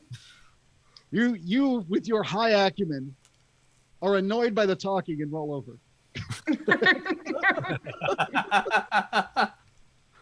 If that is your will. You're like stupid elves. 5 more minutes. You punch Those one elves thinking are it's a so damn snooze alarm. noisy. I will what? I will follow them, but I'm not sure what I can do because I was quite useless against the ghost last Okay. time. Y'all Sure. get out into the hallway. The order appears to be Urda, then Esri, then Winterborn, Chthonian, Whitey, blah, blah, blah, blah, blah, blah. Whatever his name is. And since Urda's in the lead, Urda, you're in the hallway. Your room's at the end of the hall. Essentially, yeah, if this were the map, this was your room. There's a hallway that is the square that you're in here. If you can make out the line that is next to you, that is the grid for the what do we call the map grid. That would be where the wall is. There is a room here, here, and here, and then there is a spiral staircase that goes up, and you're going to come out here. The stream didn't understand what you did because I just put the map up. It took me a second to get that map up. So Oh, has the map not been up all this time? no, because we're like in rooms and that map's not. It was better. Oh, to it's have not accurate, but okay. Yeah, Well, exactly. Something At like any this, rate, like if this. is y'all all- understood. like Yes. Yeah, very good. Thank you. But the hallway extends to the end of the map, but yes. that. And there Okay. are 3 rooms other than the one you just came out of. And the doors are all on this side. The other side appears to be just solid nothing. Just solid wall or earth. It is stone next to you. So the question is, what are y'all doing? You're in the lead. Do you go through the doors? Do you run down the hall and go up the stairs?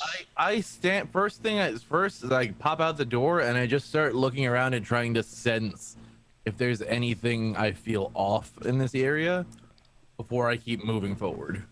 All right, go ahead and make your sense roll. Are you using your magical sense or just a perception check? Just the perception check. It's my extra sense. I have the All extra sense special Then ability. if you didn't roll search, did you roll search? This is exactly what I rolled. Okay. Yeah, search. Okay, then I want to make sure you rolled the right skill. All right, then with a search of 15, you look. The lights, you notice immediately first that the lights have been put out for the night because it is pretty late in the night and getting closer to morning. The doors are all closed in the rest of the hall. The only open door is yours. There is no door to the stairwell. The stairwell is just open. And there is no one about in this straight hallway. I mean, you'd see them pretty quickly. That's about all you can make out with search. I mean, you rolled pretty high. You can see pretty much everything with your... Yeah. So I step forward, assuming that they're gonna be behind me, and I kind of look to the side, not fully back, but kind of just to the side enough so they can hear me talk. And I'll say, did anyone catch where Harold's room was tonight? That's a good question. Did anyone actually walk with him when he moved that body? Because I overheard him making the pardon me. I overheard him while he was making the arrangements. You said I did. Oh, okay. Then, because Urda went upstairs at that point. I thought you were downstairs when that happened. Were you upstairs? Did you never go down at that point? Oh yeah, no, Urda overheard him. Yeah, I never went Oh upstairs. yeah, I did Right. overhear them. It was Yeah, Urda you who saw overheard. you saw the dwarf grumbling, and he already had the key and was making his way to you. You saw the end of that. Yeah. So no, you're not sure which room is his. And if no one actually helped him, because I think no one did. I think he lifted the guy over his shoulder and fireman carried him to his room. So if nobody walked out in the hall, you do not know for sure which one. But I'll let people that were downstairs at the time, which I might have been all of you actually. No, So I was people that still are awake upstairs right right now, now, go ahead and Make a straight intelligence roll to remember. I'm gonna be fair and say I wasn't in the room because I was upstairs delivering my message to what's his name? That would be acumen. No, intellect. Oh, you were upstairs writing down the message? Yeah. Oh, exactly. intellect, right. Yeah, intellect. Just straight intelligence to figure this one out. You got a I 10? forgot intellect was a thing because it's at the bottom of the. All right. Winterborn got a 10. Anybody else? That'd be Esri, really? Oh, okay. Winterborn and Esri, you both think you heard the door close, which would tell you that it was close. But neither of you actually saw for sure. But if it was close by, the nearest doorway is right here into a room. Let's see. Draw. Polygon lines. Yay, I can do that. All right. Nope. I'll put my ear to the door and like listen to see if I hear anything on the other side.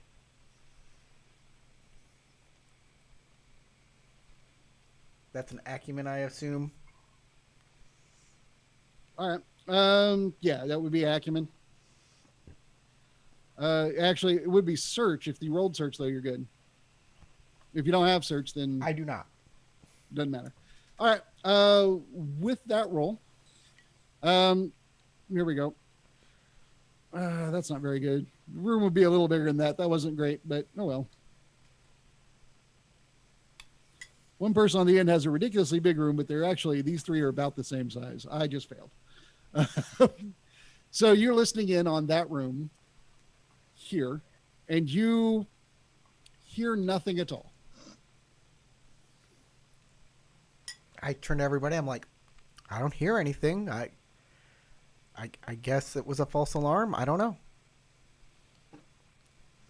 Is this is his room? You think your friends think that it might be this one because they said it was. They know that it was close based on what they heard, but they didn't actually see which door he went into. Yeah, They just overheard him walking and go through a door. I'll check the door.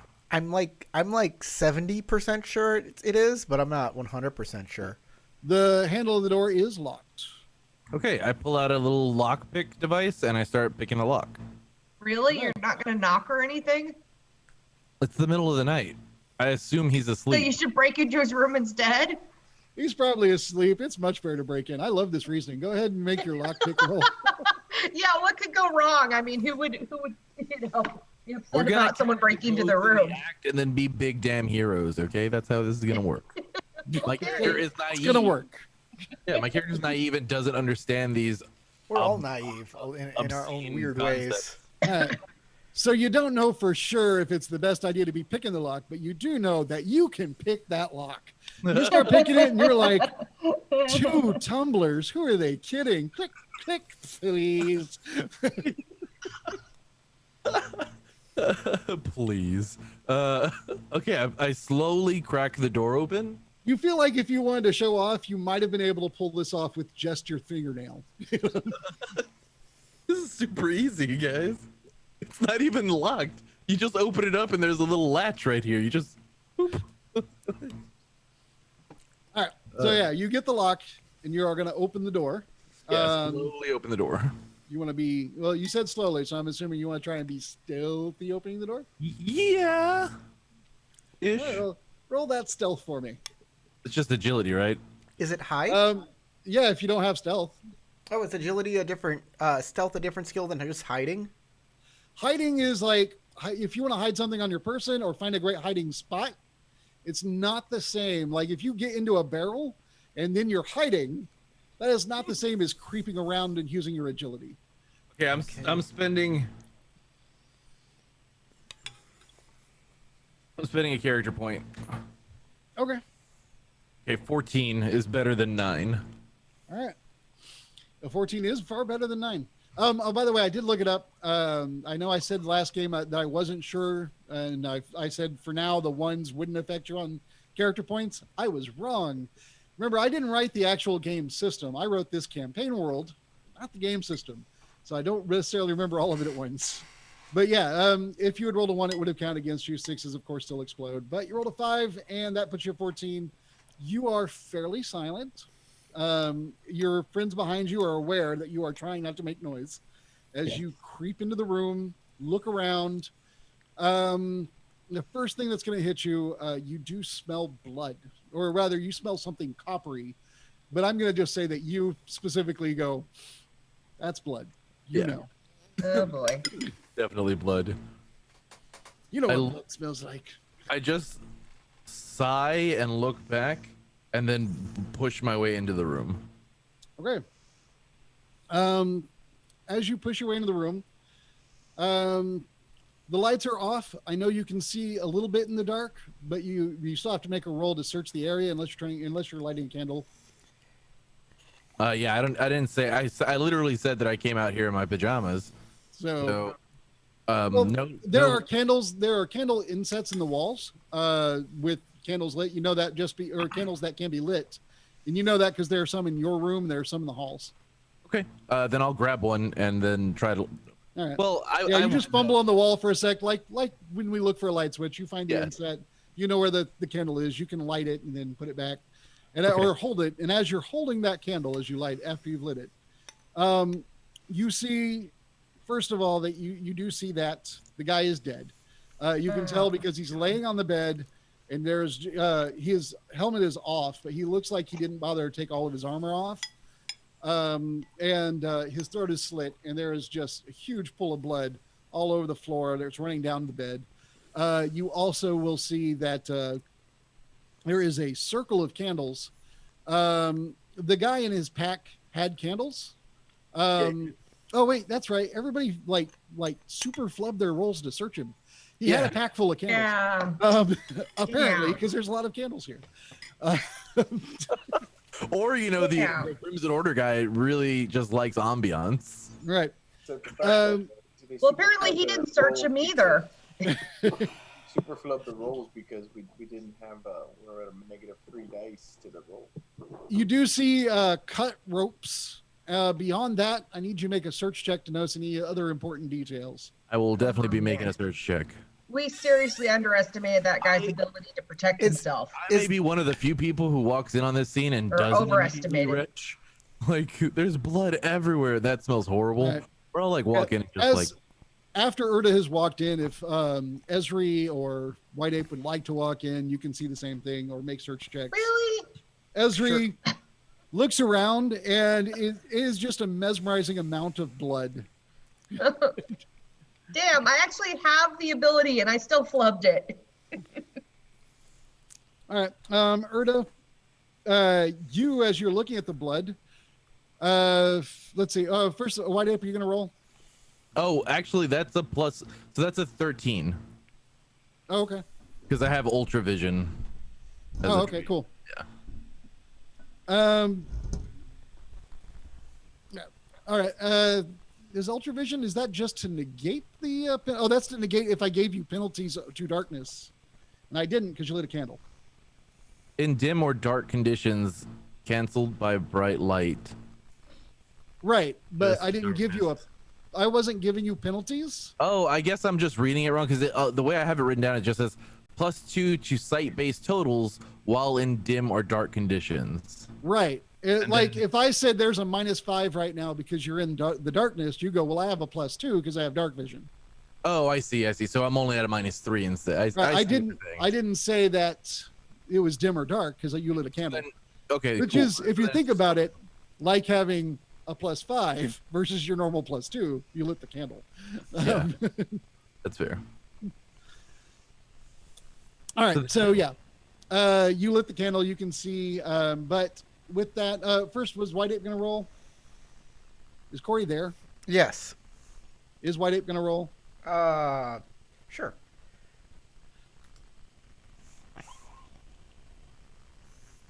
I rolled an 11. Okay. So Erda and White Ape, as you're both looking over this, you will both notice that the blood is there are certain places where it is congealing weird, like there's like angles in it, and it occurs to you that probably there have been cuts made underneath the blood. Essentially, there are cuts on the floor that it is, so as it is spilling and filling this area, it's not just flowing evenly. There's cuts in the floor that are making it have a pattern. So there is something under the blood. There's some sort of pattern. You would guess from what you're seeing that some sort of ritual is done here between the candles and the patterns cut into the floor. Also, with that 11, I will get that you see another kitchen knife, similar to the one that the puppet was holding, or that not puppet, but the doll was holding before. So that is everything that you see in addition to the cut ropes. Of course, the body is missing. And this dude is just dead. Now you're wondering, what is it that you actually heard? And you're not sure, because, sorry, you just rolled bad. But whatever you heard was the end of this. I say, I don't think I'm ever gonna go to the Azure Order again. They seem not good at their job. This was the Crimson Order, remember? And we went to the Azure Order. The Azure Order said, go to the Crimson Order and they'll take your thing. We went to a Azure Order person. They sent us to the Crimson Order to take care of this. I'm saying the Crimson Order guy is the one that wasn't much help. The Azure Order guy wasn't much help. Nobody was much help. That's I say fair. Now we have to catch this guy all over again. I look back and go, the man did give his life to assist us. You know what? Maybe we should have just executed the guy to begin with. Maybe, but because now this guy's dead because we didn't. Exactly, but we didn't know. We were trying to follow the rules. Yeah, well, look where it got us. No kidding. I feel bad. I feel bad for this guy. I feel bad for this entire situation. I thought I was doing the right thing, and now here I'm. Remember when we bamboozled the Azure Order in the first inn? That's what we should have done. That's what we should have done. Just we should have known. We should have known better. We should have talked to this necromancer, see if we could have made like some sort of deal or understanding. He's probably got his own. Deal to be made with this guy. I think we should have just killed him. You're turning us into murder hobos, GM. Just so you know. Like, okay, whatever.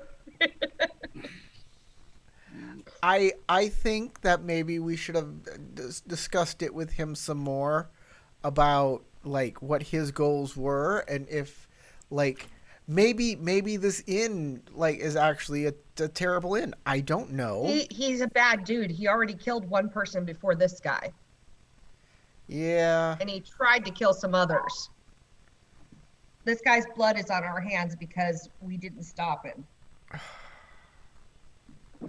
I don't think so. I think this was an honest mistake. Well, we need to find him now before he kills anyone else. Oh. All right.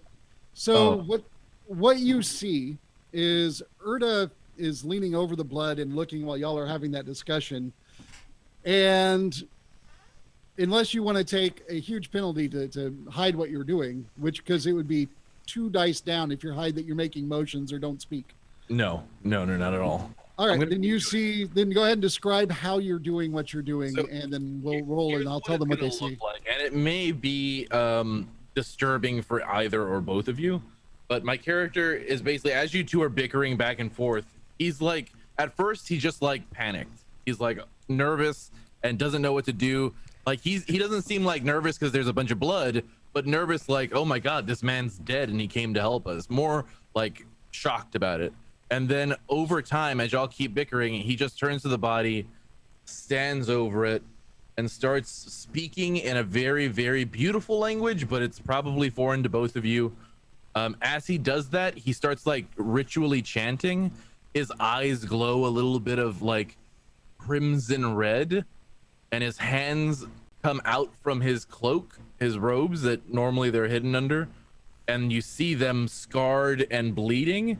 And the blood begins to form that's on the ground, begins to form back up and flow as like a gaseous cloud back up over the body, as there's this like almost like a bloody mist just rising above the body, slowly bringing a kind of energy back toward the body. Kind of hold All my right, do breath. either of you attempt to stop him while he's casting? If not, I'm No, gonna have to make as it. soon as I start seeing this, I'm going to stop the argument I'm having with White Ape and be like, what? I am going to take a step back from the mist and like hold my breath. Yeah, you don't want to breathe that in. All right. Yeah, you just All right. see my character's mouth kind of fall open and she's no longer discussing anything with you. She's just like, All right. Well, maybe he's an elementalist too, and he uses blood. Blood elemental.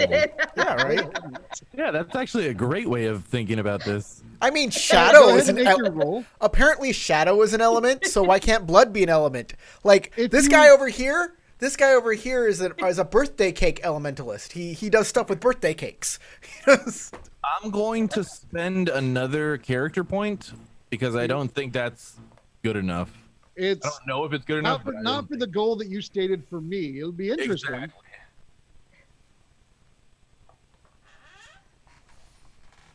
'This is my birthday cake golem. 25. 25. You guys stop there? You're gonna keep going. I'll keep going. I'll spend one more. Okay. Come on, 6. That'll be awesome if you just start blowing up. Uh, All right, 27. You're at 27. okay, I'll spend one more. I got 5 left. Fuck it. You need a gonna- 3 or better, right? I don't know if I need a 3 or Going better. for a but I'm gonna straight go- up I'm gonna- miracle. There Yeah, it is. That's a I'm 3. You hoping got a that 30. I'm hoping that a 30 might do it. I love it. All right. I actually didn't expect people to be rolling quite that high, but that's what character points are for. That's pretty amazing. Yeah, to do what you need to do, straight up miracles are usually in the 30 to 35 range. This man has not been dead long. There's no rot set in or anything like that for additional penalties. You still have all of his blood. We do still have all of his blood. It was used in a ritual, but it wasn't consumed by the ritual. So therefore, yeah, it's all there. I'm going to say that a 30 is enough to do basically something amazing. You watch as the blood the mist begins to flow towards his open neck wound and congeal into, or I don't want to say congeal. It turns into from mist to liquid. Congeal seems like more like liquid to solid. But it does turn back into a liquid and just like it's reverse flowing, like he's in that Tenet movie or something where stuff's just going backwards and not making any sense. And his neck wound fills up, or I don't know. The wound is solidifies. his neck wound takes in the mist as blood and then begins to knit. Don't pick the And- scab. At So, this point, he may make Ezra- a stamina check to survive death. Ezra's going to look at him and go, oh, that's why you wanted to avoid the Crimson Order. I like elbow Esri really hard. Well, he wanted to avoid the Azure Order. The Crimson Order, hence Oh, the sorry. heretics. Yes, that's what I meant to say. I meant to say All right. Azure Order. He's done it. His difficulty was a 15. He had two dice in stamina, which is under his 2 physique. So there you go. Were you expecting a hit from me? Because I definitely elbow you.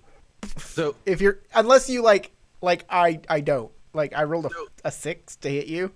narratively, here's how I'm going to describe it. After I do that, my character looks like, oh shit, it worked. Like kind of Yeah, you see the guy just go. Just get resurrected, basically. And then he becomes a super revenant reached out to, that like, thirsts for the blood of necromancers. I'm like, I look at reach out. Esri and I'm like, Ixnay on the Esurrection A. Like, I reach out and touch his chest and go, rest, brother. And then I pass out. All right. He is surprised. He's holding his neck he knows it should have been hurt. And he's kind of looking around. This is going to be awkward. Essentially, he has gone from the dead status past mortally wounded to just incapacitated. And he's awake because he made his roll. hi. He looks around just like shocked, like he doesn't really know what's going on. And he says, I was attacked. I don't know who it was. It was dark. I felt something hit my throat. And he like looks at his hand and it looks a little confused, and you can see because you have the candle there. But like he's expecting to see blood, and he's not. But there is still bruising across his neck, and there's a big scar. But he is alive. I say, I'm just glad you're alive. We didn't know if we could heal you in time. Oh, thank you. You're very welcome. He got away. He looks over and he's like, "What? Your He prisoner? was definitely out. I checked." Remember I said something about a ghost? Or did you hear that? Did you not? He is a necromancer. He might have had help. No, actually, I don't know the whole story. There's, he points to Erdo, who's passed out. He said he was going to write it down. Oh yeah, I pull out the note. It's right here. I'll put it in your stuff. He takes the note, and he kind of opens it and looks at it. I don't know any of this. Is this Elven? He turns it to you. You can't read it. No, that's not Elven.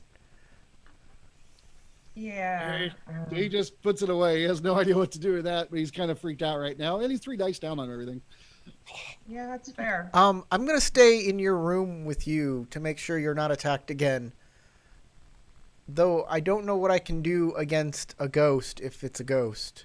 Or have him with like one elf and a mushroom person who's also in the same state but recovering still. So that way, Okay. more defense. Just real quick, I hate to do this to you, Corey, because I know it's going to be a pain in the butt, but my laptop's about to die, so I just Yeah, it is gonna Put be a my pain in the phone butt. on. I have to do the curly shuffle over here. yeah, sorry. I'm just gonna have to finish on my phone. Okay. Well, we appreciate that you're staying. Yeah. If you need to do it on your Zoom on your phone, I can move your characters around and make your rolls for you. Yeah, that's what I'm gonna have to do because my laptop's gonna die any second now. Could you turn off your laptop?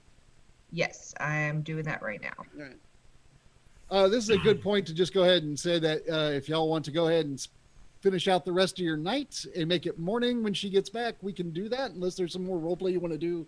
But Erda is unconscious. She has chosen to take a nap. All right. Can Bring you guys everyone to the same room is what I would suggest.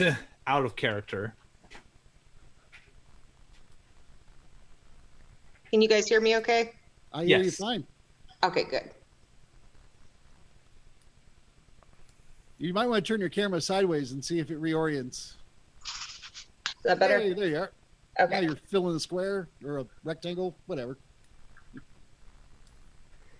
There we Because go. it's hip to be square. Now we're all in the right squares. Yeah, it's a throwback.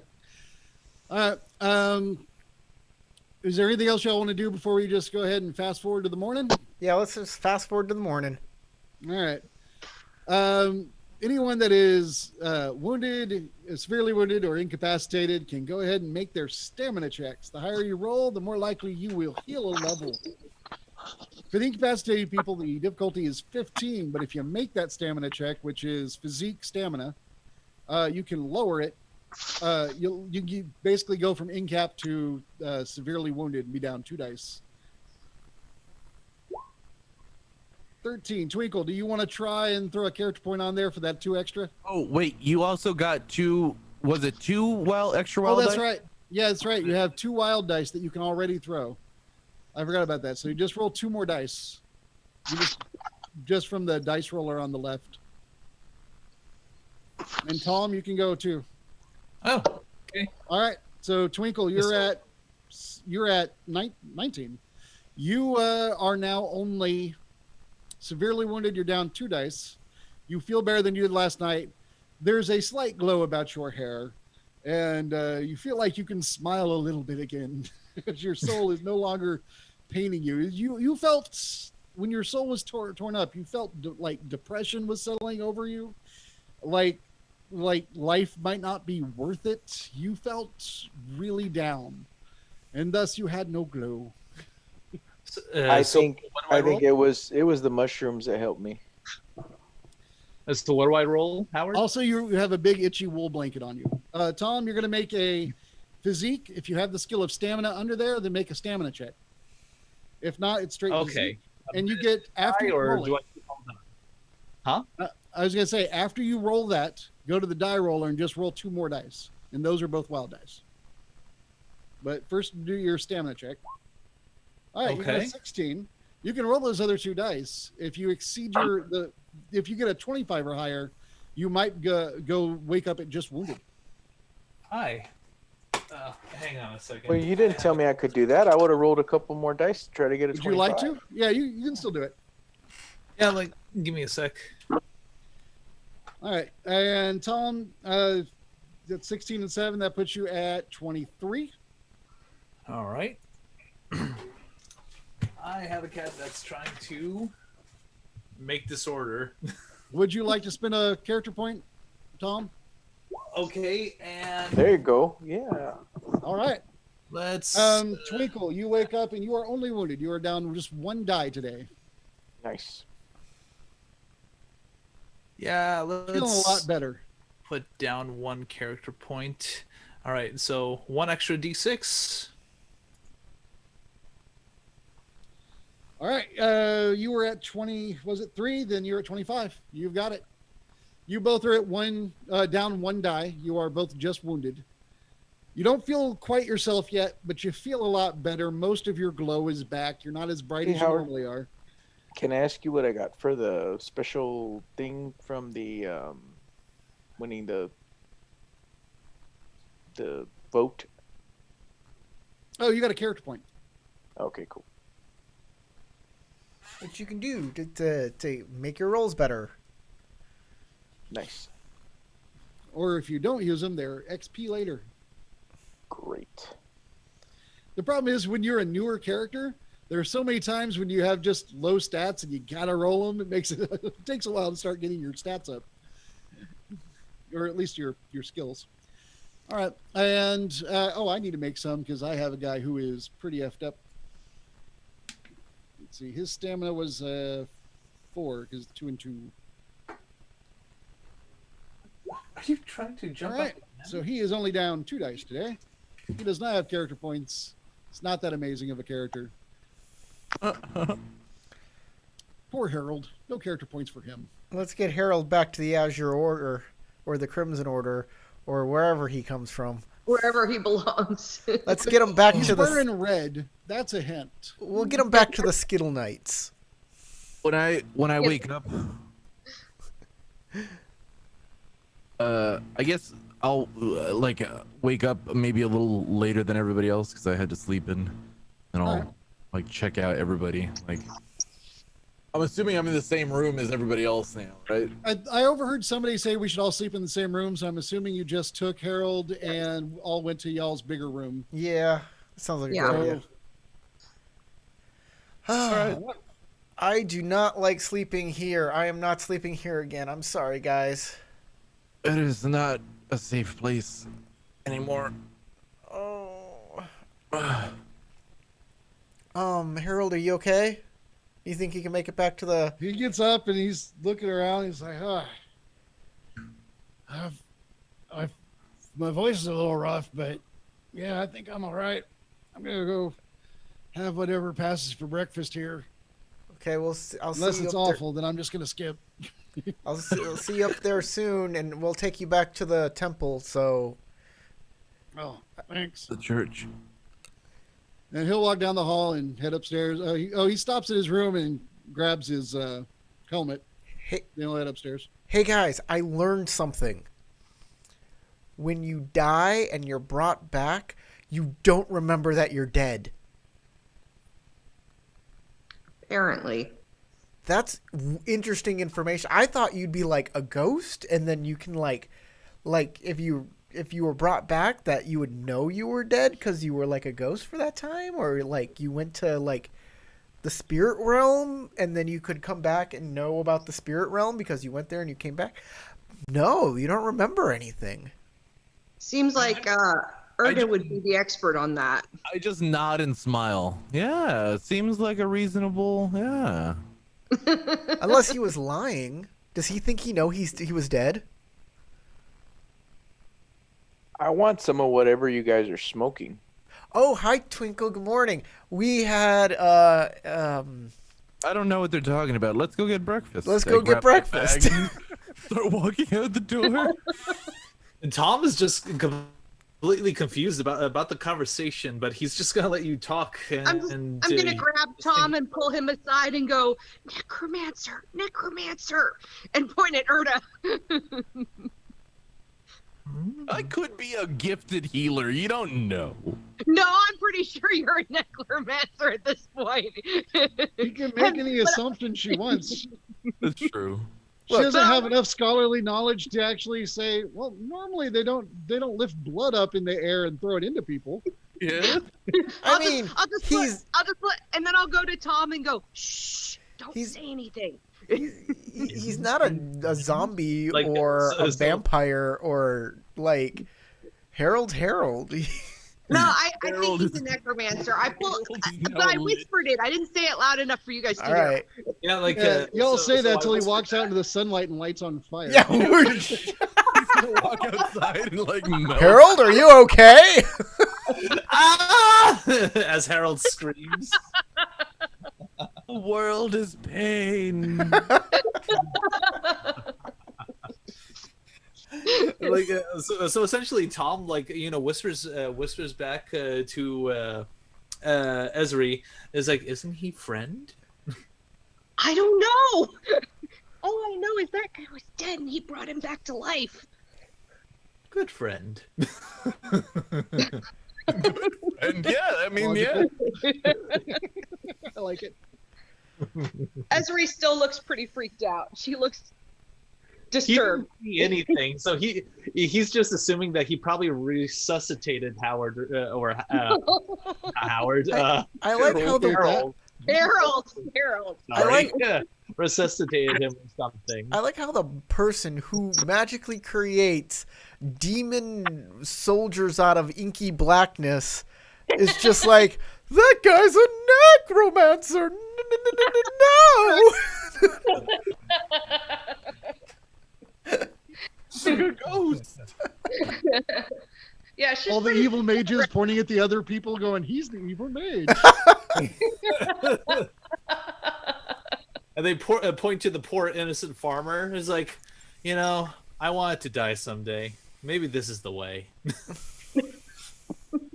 Jesus. This is That's the a way. Russian farmer. All right, are y'all just gonna go have breakfast? Anybody gotta do anything else in this morning? Where's the prisoner? I don't actually go get breakfast. I leave the door and I go back into the soldier's room that he slept in. I had a great night's sleep, and I feel so much better about all that hard work I put in to catch that guy and chain him up and everything. I'm so glad. I'd like to go and talk to him though now at this point, because my great friends and compatriots here took good care of him and made sure he's still with us, right? Howard, I'm actually pretty sick of not being able to read or write common. So I'm going to ask the innkeeper if they have a book that I could use to learn the language. This Yeah, is but the you can't read shittiest it. inn in town. How would they have a book? This is a great book to teach you how to read. Unfortunately, you gotta read to be able to read it. So you. I think Erda has a good book on learning. There's pictures in there and everything. There's pictograms. You'll pick it up. All right, you go to the innkeeper and ask for a book, and he kind of shrugs and goes, I'll ask if he has two of anything. the. He'll say that two of the books that are on that shelf, and he points over to where those little knickknacks are. There are 3 books on the shelf. We'll say 2 of them are in Vallanthia and one's in Dwarven. Can you? One says what- common for dummies. Which ones are the Vallanthia ones? He thinks about it for a second, realizes you probably can't read Dwarven either.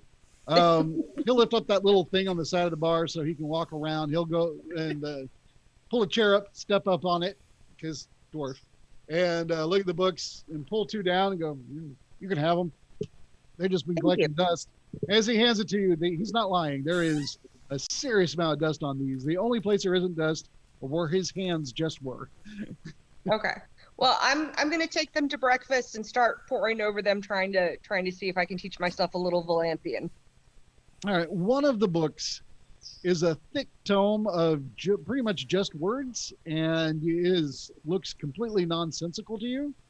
The other one, though, is illustrated, as in there are painted pictures on the insides of the pages, and you see, well, I should say drawn. There's no paint, but there's ink that is drawn pictures, and you see that it looks like it is a book of stories, is your guess, because it looks like you're able to look through it and go, well, this looks like it's delineated into chapters. This area looks like it might be a story about possibly this girl with the wings, and then this next section looks like it might be about this fellow in the armor, and then this dragon towards the back that he is facing, and so on. You get it's a book of weird stories. You don't know if it's a history book, a fairy tale book, and honestly, fairy tales exist, so it could still be a history book. Sure. But yeah, you can go ahead and make an intelligence roll to begin learning the language as you forward that with your breakfast. You mean you can make me an intelligence roll? I can do that because I love doing these things. Because I cannot roll anything right now. No, it's no problem. I just totally forgot. So intelligence. It's at the bottom. Oh, hey, you have scholar. We'll make that. I'll let scholar help you to learn things. All right. Oh, damn the wild die. You had 2 6s and 2 1s, and one of them, the wild die, was the one. So the question is, with a total of 7, do you want to spend a character point? No. Okay. You go through it, and you get pretty much just what I said. You're able to go, I think these are chapters in this book. Don't really know what it's saying that's yet. okay. I'll keep trying. Okay. All right. Anybody else? I know Erda said you're going to go check out this room. Is that right? Yep, that's exactly right. And Twinkle and Tom, y'all have been fairly quiet. Is there anything y'all want to do? I'm looking for the prisoner. No one said a damn thing about the prisoners. I'm checking out rooms, looking. Where's all right? You go to the first room, and you will see Erda in there. You don't see blood on the floor or anything. As you look around, there's some cut ropes. Yeah, I'm staring at the ground by the bed. I'm looking specifically at those cut marks on the ground to see if I can go ahead and make your scholar check. Yeah. You don't have to search for them now. They're not under blood anymore. That guy may have dust in his lungs or in his arteries. I don't know. However that works, as you put all his blood back in him. I guess it went up as a mist and then turned back into blood. So I guess it didn't have to take anything with it. All right. That's a pretty good look. Look around. That's your scholar check, right? Yeah, that's scholar. All right. You can tell that essentially this was a complex ritual. So it required all of these candles. You'll see that the candles that were used, which are still here, there were 6 of them in total. 3 of them are black, 3 of them are red. The wax to it looks very odd. You have not seen this before, but you know that they are not normal. It's not normal wax. There is something that has been mixed with wax to make these candles. You also are able to tell that this ritual, he spent some time on this, because when you spend time and use extra stuff, it makes casting something difficult a little easier. So whatever was cast here was a complex spell, or he was just really screwed up and needed a lot of stuff to cast a simple spell. Also, as you look around, you do find a knife. It looks like another kitchen knife, similar to what you found in the doll's hands. I think you had already found that earlier. I don't remember for sure if I said it before, but yeah, you did. Okay. Mm-hmm. Yeah, so that's the best you're going to get, unless you want to do investigation to learn more about the general crime scene. Yeah, I will probably do an investigation afterwards, but if Carlos comes and bugs me at this point, yes. Well, Twinkle is there. She sees you kind of staring at the floor, and that's about it. She's the cut up ropes, and hey, there's a kitchen knife over there. So you let him get laying away. on the floor. Huh? You let him get away. I did? Yeah, I thought you were going to watch him. Otherwise, I would have stayed up, even though I was injured, and stayed with him because, yeah. But Well, we kept him in the room, and then the order came and picked him up, take him away. But there was a snowstorm, so they ended up staying the night. And apparently, the guard fell asleep watching him instead of staying up, and ended up paying it for with his life. For a oh, he's time. dead. The guard's dead. The one that was downstairs talking weird. He was Mhm. maybe. I think you got to get your story there straight, buddy. you He might. got that, He paid for it with his life. Got better, yeah. You mean the guy who's eating breakfast right now paid for it with his life? He got better. Perhaps the exhaustion of travel has my mind spinning. How powerful is this guy? The necromancer? This Yeah. weasel? Mm-hmm. Because apparently he can kill a Crimson Guard. I'm fairly certain he used some kind of ritual, perhaps to re-energize that ghost he was using. Or and the then ghost use came that. back for him, like you said it would. But nobody That- was watching him except a stupid guard. That could also have been the case. Yeah, we definitely overestimated his ability to No, I watch think the prisoner. we've seriously underestimated this guy, and I think he's pretty powerful. Well, he did cast some type of ritual that required quite a complex. I say, staring down at the symbols carved in the ground. And as I say, yeah, it's probably something more than you could do, right? This is beyond you. I could understand what he's doing. Yeah, but it's still a Conceptually. bit beyond you, right? I don't know what you mean. Just admit it, please. It's just you and me. You took the book the first night. You knew how to battle this ghost. You knew all about the ghost, and you're talking about a dead of guard course, that's now I'm- alive downstairs. I'm I'm- not an idiot, Of Erda. course, a great I scholar. want to know what we're up against, Erda. He is dangerous. More, yeah, okay. Thank you. Now, don't worry. I'm not turning you in. I didn't turn you in. I've told you to go outside when they were coming. I wanted you to go away from it. I would just like to find out where this guy is because technically we got free rooms at an inn for getting rid of a ghost that we didn't get rid of. So, yeah, this guy's pretty dangerous.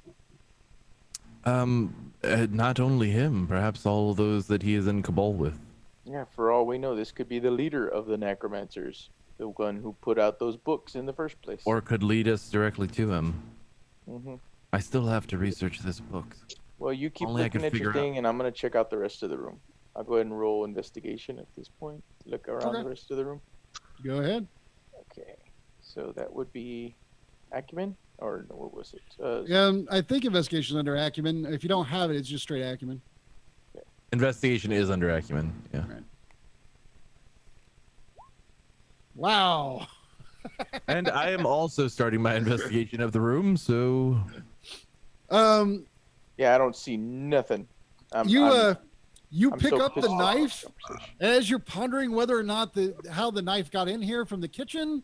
You cut your thumb and essentially you have the bruised, which means as long as no one hits you for this round, you're fine. Oh wait, no, you're wounded. Make a quick manual dexterity is coordination. Make a quick coordination check, not to cut yourself with a knife.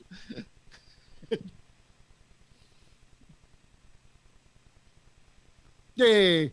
You almost cut yourself with a knife before you catch it, and you're like, as you fumble, and you look around while you're trying to investigate, and you're holding the knife at an awkward angle, but you didn't cut yourself. Sorry, you crit failed.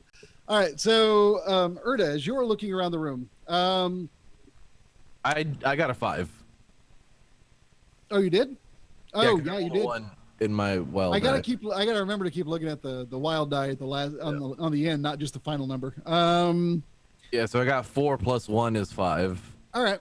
So you look around the room and you watch your friend fumble, and she still has bags under her eyes. Maybe she's not quite at full strength yet. Yeah, I'll look over and go, perhaps we should get some tea and discuss this a little more. Okay. I kind of huff and stomp out of the room.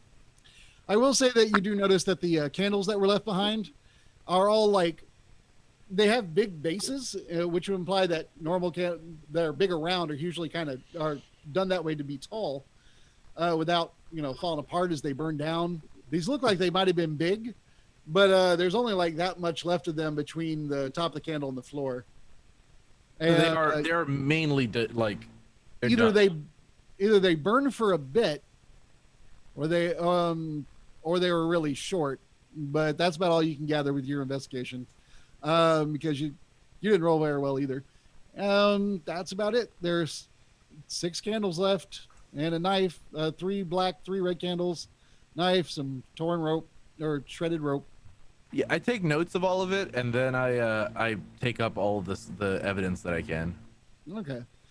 All right. As y'all finish that up and head upstairs, you'll see Esri is reading a book, and while she's eating, it looks like it's scrambled eggs and bread and a mug of, whether she wanted juice or ale is up to her, or water. Sarah, you with us? Yes.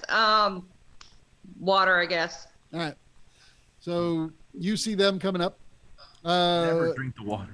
What is White Ape doing this morning? Have you already headed off to I'm waiting for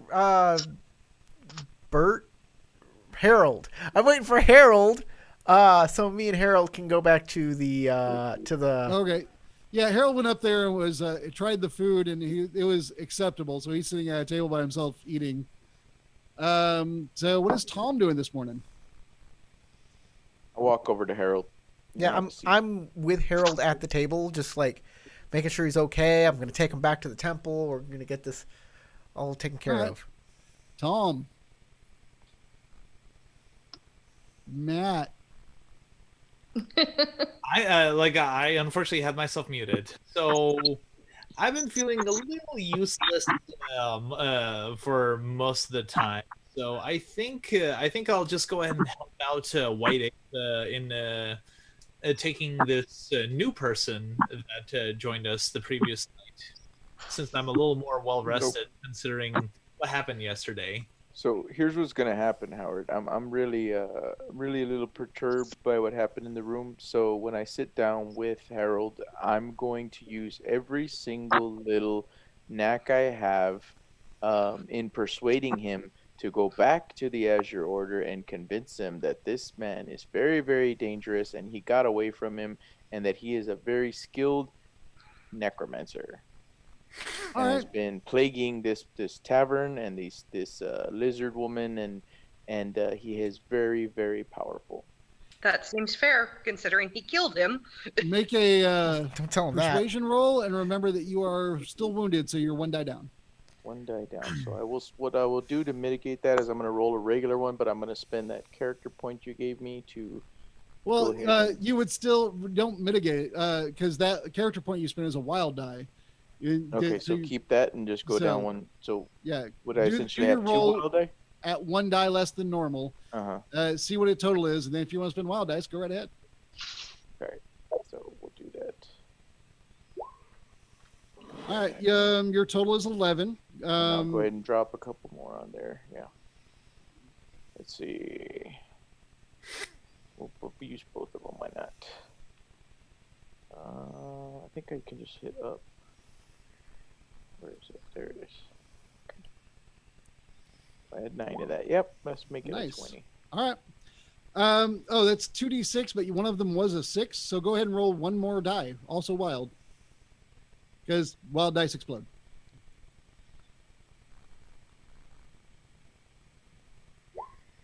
All right.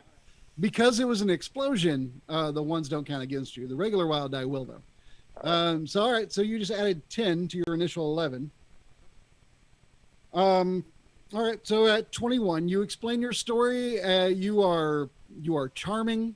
You glow a little bit more than normal. You spent up some character points. You really focused on this. Your glow seems back for the moment. The bags in your eyes don't seem to show, and you are as you intensely explain the story about how you were hired. You talk about Trebella, the lizard woman who you used as basically bait. Having You to tell 'em rescue about her the- by holding her up because the ghost was choking her. Yeah, everything. Right. Yeah. You get all the details in there. You talk about what y'all discovered with the knife, the kitchen knife used on the toys on the shelf, and you're able to point at people from memory because these two miners are actually up. They also had a room downstairs, and they're up having breakfast too. The elderly dwarf couple are not there. They have their own home. So, bloop, bloop. And this man should actually be switched with his wife. But anyway, you can point to them and they can verify parts of the story. So you were very convincing. You lay it all out for him. And he takes in all that you say and it says, this is great because I wasn't really able to read anything on that letter. Okay. Wonderful. But yeah, I'll put all this in my report. So Ryland the Weasel, huh? Mm-hmm. You think he's super powerful? Well, that explains how he got up from nothing. You think maybe his And how he ghost got did away it, from or- such. I think it's how he got away from such a skilled individual like yourself. I mean, that's the only way to explain it. Otherwise, he would be mush on the ground. I know you said it earlier, so I'm just going to throw it out there that in your explanation, you also suggested that maybe the ghost cut him free, Yes. Mm-hmm. which also fits the ghost's MO from your earlier story of the ghost putting the kitchen knife in the hand of a toy and stabbing another toy. Yeah. The ghost can manipulate those knives. You know that much at least. Mm-hmm. And he's going to take in all that you say and just kind of nods a lot and goes, well, good. At least we got a description. Unless any of y'all are artists and can draw a picture, I'll take this on it. Now that I'm done eating. Actually, I have crafting. I can try to draw a picture for him. Okay. Sure. You can go to the bar. He actually had some paper that he lent out earlier to Erda, so he can come up with another sheet of paper for you, or she, the bartender. All right, let's do that. Did it roll? No. Let's see. Well, that's not the best drawing, but Yeah, it's just sort of you look at it and you're like, the nose was a little smaller, and I don't know really how to make his. The rounded ears. I know that humans have round ears, but it's just weird to draw them. Sorry. Every at least time it's not a stick figure with a knife. every time I erase and try and redraw it, it just gets worse and worse. Pretty much. I mean, you didn't like crit fail or anything, but it's just a 7-odd drawing is you're getting a pretty basic. Okay, so he definitely had human features. That's what I see that you're trying to draw. Howard, all of them look alike to me. That's fair. All right. So is everyone going to escort Harold to the Azure Order / Crimson Order? The Temple of Light, basically. Actually, I'll stick with her to make sure he's okay. Oh, god damn it. God damn it. God damn it. I copy pasted my letter and tried to whisper it to Howard, and it Yeah. I learned that once with Corey. fucking sentence and If then you- put the entire rest of it. If any carriage return, any the start of a new paragraph or new sentence, just bloop. Yeah. Yep. Well, there you go. Everybody. That's what's written in Elysian on the note. But what you missed was, I'm going to just give it away, the big secret at the very beginning, for those to whom it might concern. That's the part you can't see that was whispered. Sharing your deep secrets. Exactly. God damn it. My Well, flowering essentially, that was eventually going to be read. So, phone. Exactly. I just wanted to make sure you had a copy of it. yeah, that's fine. That's great. Now, I have it, the stream has it, and we all have it. Yeah. For posterity's sake. All right. So is it everyone but Erda then going to the Temple of Light? I'm gonna stick with Erda. I know the party is splitting yet again. I just need to know which way is which. I'll go. gonna. I don't even care. I'll go. Okay, then we can all go together. Everyone goes. All right, y'all make your way through. Today the sun is up. There's still thick clouds, but you can see now, as there is some sunlight making it through. It's not currently snowing, but there is thick snow everywhere. I'm hearing like feedback, like somebody's got a show on or something. That was weird. I'm not hearing it now. It was Carlos. It's definitely Carlos's phone. Carlos did it? Oh, okay. What makes you say that? Because as soon as he said something, you took your mic and pulled it way further back. Oh no, I don't know what you're talking about. No idea. All right, put the porn down for just a moment, Carlos. We're almost done. All right. No, I refuse. No, must have porn. Y'all can make your way through town without any special rules. It's daytime. There's normal people about as well as guards and such walking around, so you're not likely to be accosted.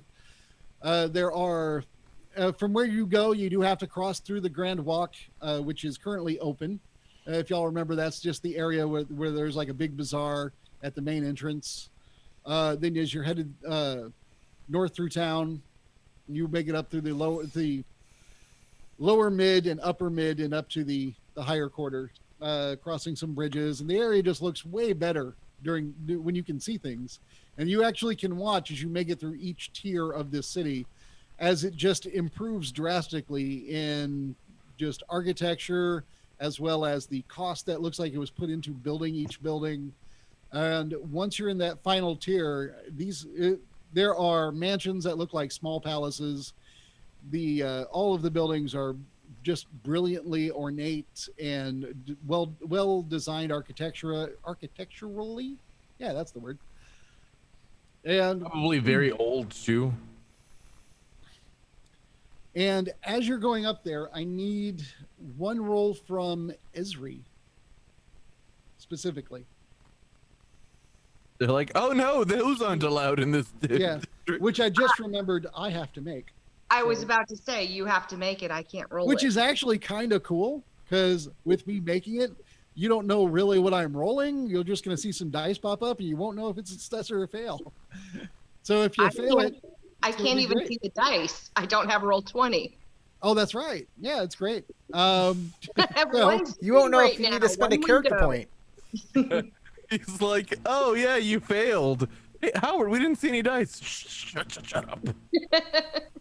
No cheating. Okay. Well, looking over your stats here, is that correct? Yeah, that's correct. Okay. Yeah, you don't notice anything. Well, that seems about right then. Yeah. Spend a character point. Would you like to spend a character point? You technically can, even though you don't know that you're looking for something or doing No, anything. I do not want to spend a character point. Thank you, though. All right. You move along, and you all get up there. You will see that there are different guards outside the place than there were last night. For those that were there last night, these guys. They look a little bit more polished. They're day shift. They have to dress better. They're inspected more often. Are they azure or crimson? There is one of each. There are 2 men in armor. One's tabard is clearly has the red designs on it. The other clearly has the blue designs. I run up as a little girl in distress and say, please, we need help. Your friend Harold, he was such a brave warrior. He's fought a dastardly necromancer, and he needs your assistance. Okay. They look down and Harold is looking up at him, and he kind of nods, and he's like, I'm all right. And they're like, what? Oh, you're so brave. Because you said that. Despite his "I'm all right," he also sounds awful. Yeah. So you're so brave to put up such a brave front, Harold. And both guards actually will step forward because they do recognize him. They would have been relieving him this morning under normal circumstances. And they're like, what happened? What's going on? The report we got was there was supposed to be someone bringing back a necromancer. And they look over, who's carrying because he. Oh wait, no. What am I saying? Who's carrying? He's not with you.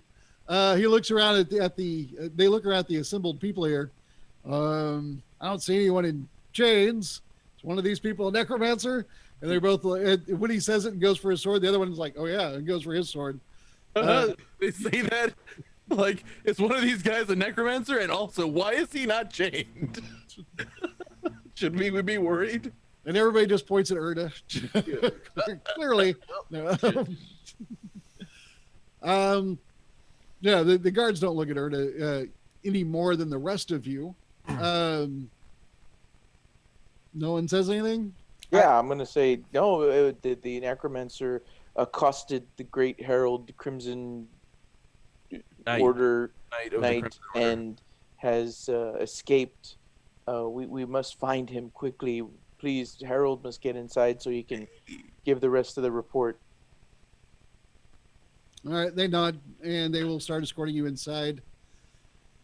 And once you are all inside, they will explain the situation quickly to, there's a Crimson Order guy there standing by.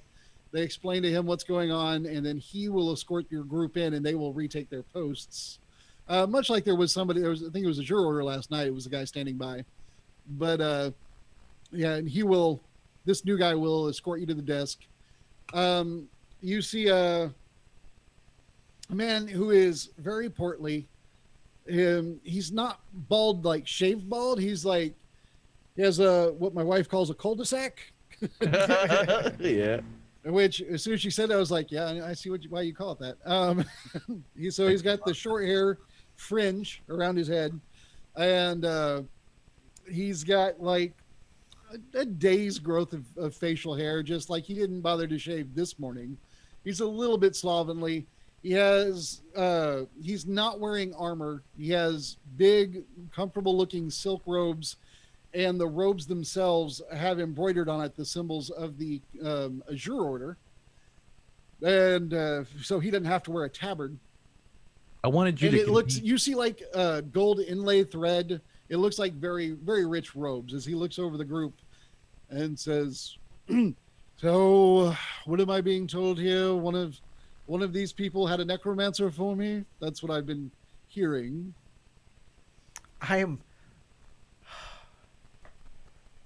Harold was attacked by a necromancer that he was trying to keep in custody until the morning. And he nearly died for it. He looks at Harold, who's, it's true. They healed me somehow. They got magic. The guy that I had, he was already knocked out and wrapped up. I don't know how he woke up and got out. I don't know. I didn't see who. No, Harold, remember, it was the ghost. The ghost must have attacked you. I didn't actually. That's a good theory. I didn't actually see it. I was asleep, and they slit my throat. I feel like I might be lucky to be alive. It's these, I guess, adventurers or mercenaries, whatever they are. They did right by me. I did my best. I see. So the foul necromancer has used his eldritch magics and fled. Is that the story? And all of you captured him once. Afraid I don't offer rewards for lack of turning someone in. If you didn't make it here, then I can't give you the reward. But if you'd like to go and hunt this foul man down, they said his name was Weasel. Rylan Weasel. Rylan the Weasel. So it's more of a nickname than a surname, this Weasel. Oh. No, I'm asking you. I'm not sure. Well, exactly. You just said it's Ryland the Weasel. Weasel, the Weasel. I'm not sure if it is a sobriquet or his actual surname, to be honest. I did not get that far in questioning. He pulls out a scroll and begins taking notes. I did fill out quite a formal report for what we encountered. No. I don't remember where it is though. He gave it to someone. You gave it to Harold, right? Yeah, exactly. Harold goes, "Oh yeah, here it is," and he passes it over, and he takes it. And he looks at it for a moment. An interesting report you filled out. For those to whom it might concern, on this day at this time of night, the murdered squirrel was accosted by a ghastly visitor. I assume that on this day were the correct time and place. Exactly, yeah. Okay. The school was being used to cause chaotic events within the inn under the ensorcement of one Rylan the Weasel, a resident of the lower quarter and frequent guest of the establishment. I was able to uncover the plot thanks to many years of magical research into the areas of obscure and esoteric magical disciplines. Thanks to that, our intrepid band of adventurers were capable of incapacitating the necromancer. Afterward, we sent a request to the Azure Order in hopes that we might report this event for proper processing and punishment for the criminal and deadly acts described within this affidavit. Erda Shalathmi. It takes him a moment because you wrote an elven name in another language. Yeah, exactly. Shalathmi, magical researcher and adventurer extraordinaire. And you would be Erda. Yeah, as he was reading the thing, I'm like bouncing to the rhythm of my own writing as he's reading it. Like, oh yeah, like I'm conducting him. And then as he finishes up the name, I like do a flourish once he finishes the final bit. You will notice one that he clearly reads the language, but also that he read it and translated it in his mind at the speed of one would read the language of their native tongue. I mean, he just and translated it that fast. I will bow and then come up, giving a little clap. Very nice, very good, sir. An interesting tongue to write this in. Now tell me, if I read all this right, and understand the story, you say he escaped, you had him, he was unconscious, and you think that the ghost cut the ropes, and then... But did you see anything, because y'all haven't mentioned it, I will anything explain. that indicated how he left? Not how he left. Corey, do you have a request for coming in the room A request for what? in the Zoom meeting? Zoom meeting. I don't have a request to add anybody in the. No. Okay, hang on. I must have did it wrong. I must have put the address in wrong then. Sorry. Go ahead. I'm trying to log in on a borrowed laptop. Oh. I do believe we know some about how this man may have been able to get loose, how he actually managed to escape the inn. I am not so certain about. My friend White Ape here, Huh? he noticed a sound in the middle of the evening that startled him and drew our attention to what was occurring, but unfortunately just too late. Look, sir, Mr. Knight of the Azure Order here. I came to you last night. There was a ghost that attacked. I came here looking for help because I don't know a lot about this. All I know is that there was one there and I needed your help. And then the Azure Order Knight that I saw told me to go to the Crimson Order, and I told them, and then they said, "No, just bring them back here." And we couldn't because it was snowing last night. So we brought a Crimson Knight there. And then the Crimson Knight, well, he tried his best, but he didn't know anything about necromancy as much either. He told me so, but he did his best. And now we're back here, and you're questioning us as to how the necromancer got out? Sir, this is your job! Have this man removed, and there are guards that walk up because you just screamed at the Archbishop of the Azure Order. I can find my way out!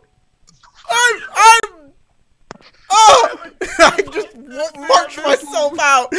After the ruckus is taken out of the door, I will then apologize, and I will say, I think perhaps not knowing anything about necromancy, there were some candles that were set up in the room in a type of ritual. Perhaps he magically made a gateway of some sort to exit because we didn't see any other evidence of him leaving the room.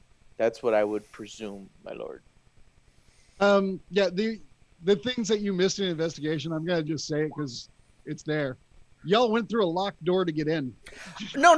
I 100% understood that actually, but I wasn't gonna say a goddamn thing because, like, if I talked about the candles or the blood or anything like that on the ground, They're gonna think you know what you're. Yeah. yeah, and it would point back to suspicious things on Erda. No, I ain't gonna see, rat out my friend. I have no magical ability whatsoever other than alchemy. So I mean, even if they wanted to question me or whatever, I don't. I make potions. We perhaps could find more information about this individual and see if we can track him down. I think that is about the best we can do at this point. But I would If ask. you I want- mean, I know you're not in the habit of giving out any gifts for it, my lord. But could you possibly give us something to assist us in this pursuit? Oh, I'm sure I could give you many things. He thinks for a moment. I feel that one of the things I could definitely offer you would be. There's a man named Vallanthia Thornhut. He's one of my best investigators. I could send him with you. I think that would help you a lot. He's also quite adept at fighting these demon magic users. Send for Vallanthia, he says to one of the guards, and the guard kind of runs off. Did I hear this right? Balthier Thornblot? Thornhart. Thornhart. That's a badass name either way. Both Thornblot and Thornhart both sound badass. He walks up and he's in like this ornate armor with like glowing pieces and like a mask that looks like a skull but also an angel, and he walks right up to you and goes, "I smell necromancy," and grabs you. Just like pulls my head out of my like Just spinal column. He Actually, he this breathes point, on I'll- you and your soul leaves your body. at this point, while you wait, he claps his hands, and another person who's doesn't look like a soldier, just a servant, comes up with a bottle of wine, and he says he does a head count and has this guy bring an appropriate number of cups, and all of you are offered. It looks like a thick red wine, Ooh. in which he partakes himself. I will definitely take a part in wine. We're sharing wine. Wine is good for the mana. This is actually truth serum. I've made this before, and it's gonna make you admit everything about yourself right now, Erda. As you taste it, though, it just was gonna feel so good. I just liked trying it. Okay, putting one finger was enough at first, but it didn't stay enough. as you taste it, it just has a very rich flavor. This is really just very expensive wine. This guy also has many gold rings on his fingers. You get the feeling that this guy's got a lot of money. Apparently, his position pays well. And when he sits at the desk, he sits there in style. By the way, just to clarify, fingers of liquor. I don't know if anybody. Okay. I'm familiar with that, but that's not normally how they measure out wine. Oh, that's fair. Yeah. Wine is more of a giant cup. By the giant cup. Yeah, I'll these definitely cups are take actually wine. larger than your usual wine cup, but Oh, really? they are still filled about that far from the brim. Oh, okay. Yeah, The man has obvious money. He doesn't mind throwing it around, but you also notice that he didn't stop and like savor, and he just drank. There was no sniffing, no nothing. oh. I would like to point out to him that Harold fought valiantly against a very powerful enemy and survived, and it's pretty amazing that he's still here, and he probably deserves, maybe some recognition or a promotion of some sort for his heroic deeds. Your words are noted. I should also say that one last thing. This guy, many of you have probably never seen. In fact, none of you are human, so none of you have probably actually ever seen anyone wear glasses before. And he put on glasses before he read that note.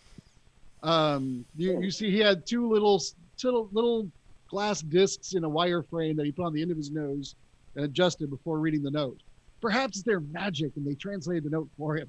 I'm Oh, amazed by those. Oh, that's why. That's how he did it. That's how he translated it so quick. That must He's be. got glasses. I need glasses that translate Vallantian.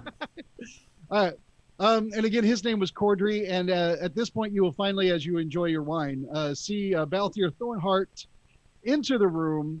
And all of you recognize this investigator for the Azure Order, as you've met him once before. Oh, that guy. And that is where we close the game. Hey, I was really nice to that guy. We had a good relationship the first time around. I did not have a good relationship with that guy. That guy kind of hated me. Oh, that did not go so well. He did for me. I'm fine with him. He's all good. I am Groot. Now I'm like, oh, wine. Yes, I must go find White Ape. You are Tom, It is so wine. this is not your problem. All right. Sorry, Corey, but yeah, if you raise your voice to this guy, he's going to have Oh, yeah. Oh, I knew. I was like, that's why I was like, I know the way. And I shot like, it's fine. I know I'm being disrespectful to this guy, but my character is just like so disillusioned with these people.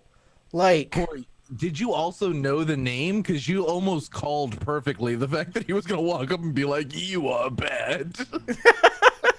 This dude is the guy who's like, oh, you're an asshole. Stop being an asshole to me. Well, actually, he never said his name, although Corey did try to get it out of him during that conversation. I That's did. true. And he just stared like, I don't have to tell my name to you. You're beneath me. Yeah. Oh, God. If he was the one who was on that mission, I don't know if I would have gone to the Like, Harold. If you guys are after these necromancers for like the Azure Order now, I'm gonna be like, no, guys, I'm good. You can go do that. I'm gonna go work on the dwarf thing with the magic and for the Adventurers Guild. If I run into another necromancer, I'm not gonna do a damn thing about it. Like, Yeah, high five the skeleton. yeah, go do your thing, baby. Hey, try and kill an Azure Order Knight. They fucking suck. Apparently, they're really easy. They're really easy to kill. They're so full of themselves. They don't even think you're a necromancer if you like kick an old woman who's not powerful. They don't care. They don't. Perfect. All of my plans revolve around the elderly. That's why I'm a necromancer. The elderly, zombies. What's the difference, really? That's what. My magic works best on the geriatric. It's the zombie apocalypse, and they're all at the early bird special at freaking Luby's, like with their little like house slippers on, walking around. Where's the shrimp bar? I think you just described my lunch crowd. Don't go out there. There are zombies. Are you kidding me? It's like, no. They're really old. They go to bed early. Yeah, don't worry about them. Can I have an extra plate? We're going to share. Who wants to go to Shoney's? All right. Well, thank you guys for playing. I hope y'all had fun. I look forward to next week. Yeah. Yeah, of course. That was awesome. I loved it. I will find my power cord by next week, I promise. We're all good. I'm glad you found a way to stay with us. Hey, everybody. Thanks for watching. If you watch this all the way through, hit that like button because you obviously liked it. This was a 3-hour episode. I think we're going to be doing 3 hours from now on. So, yeah, stick with us. We'll have more fun adventures.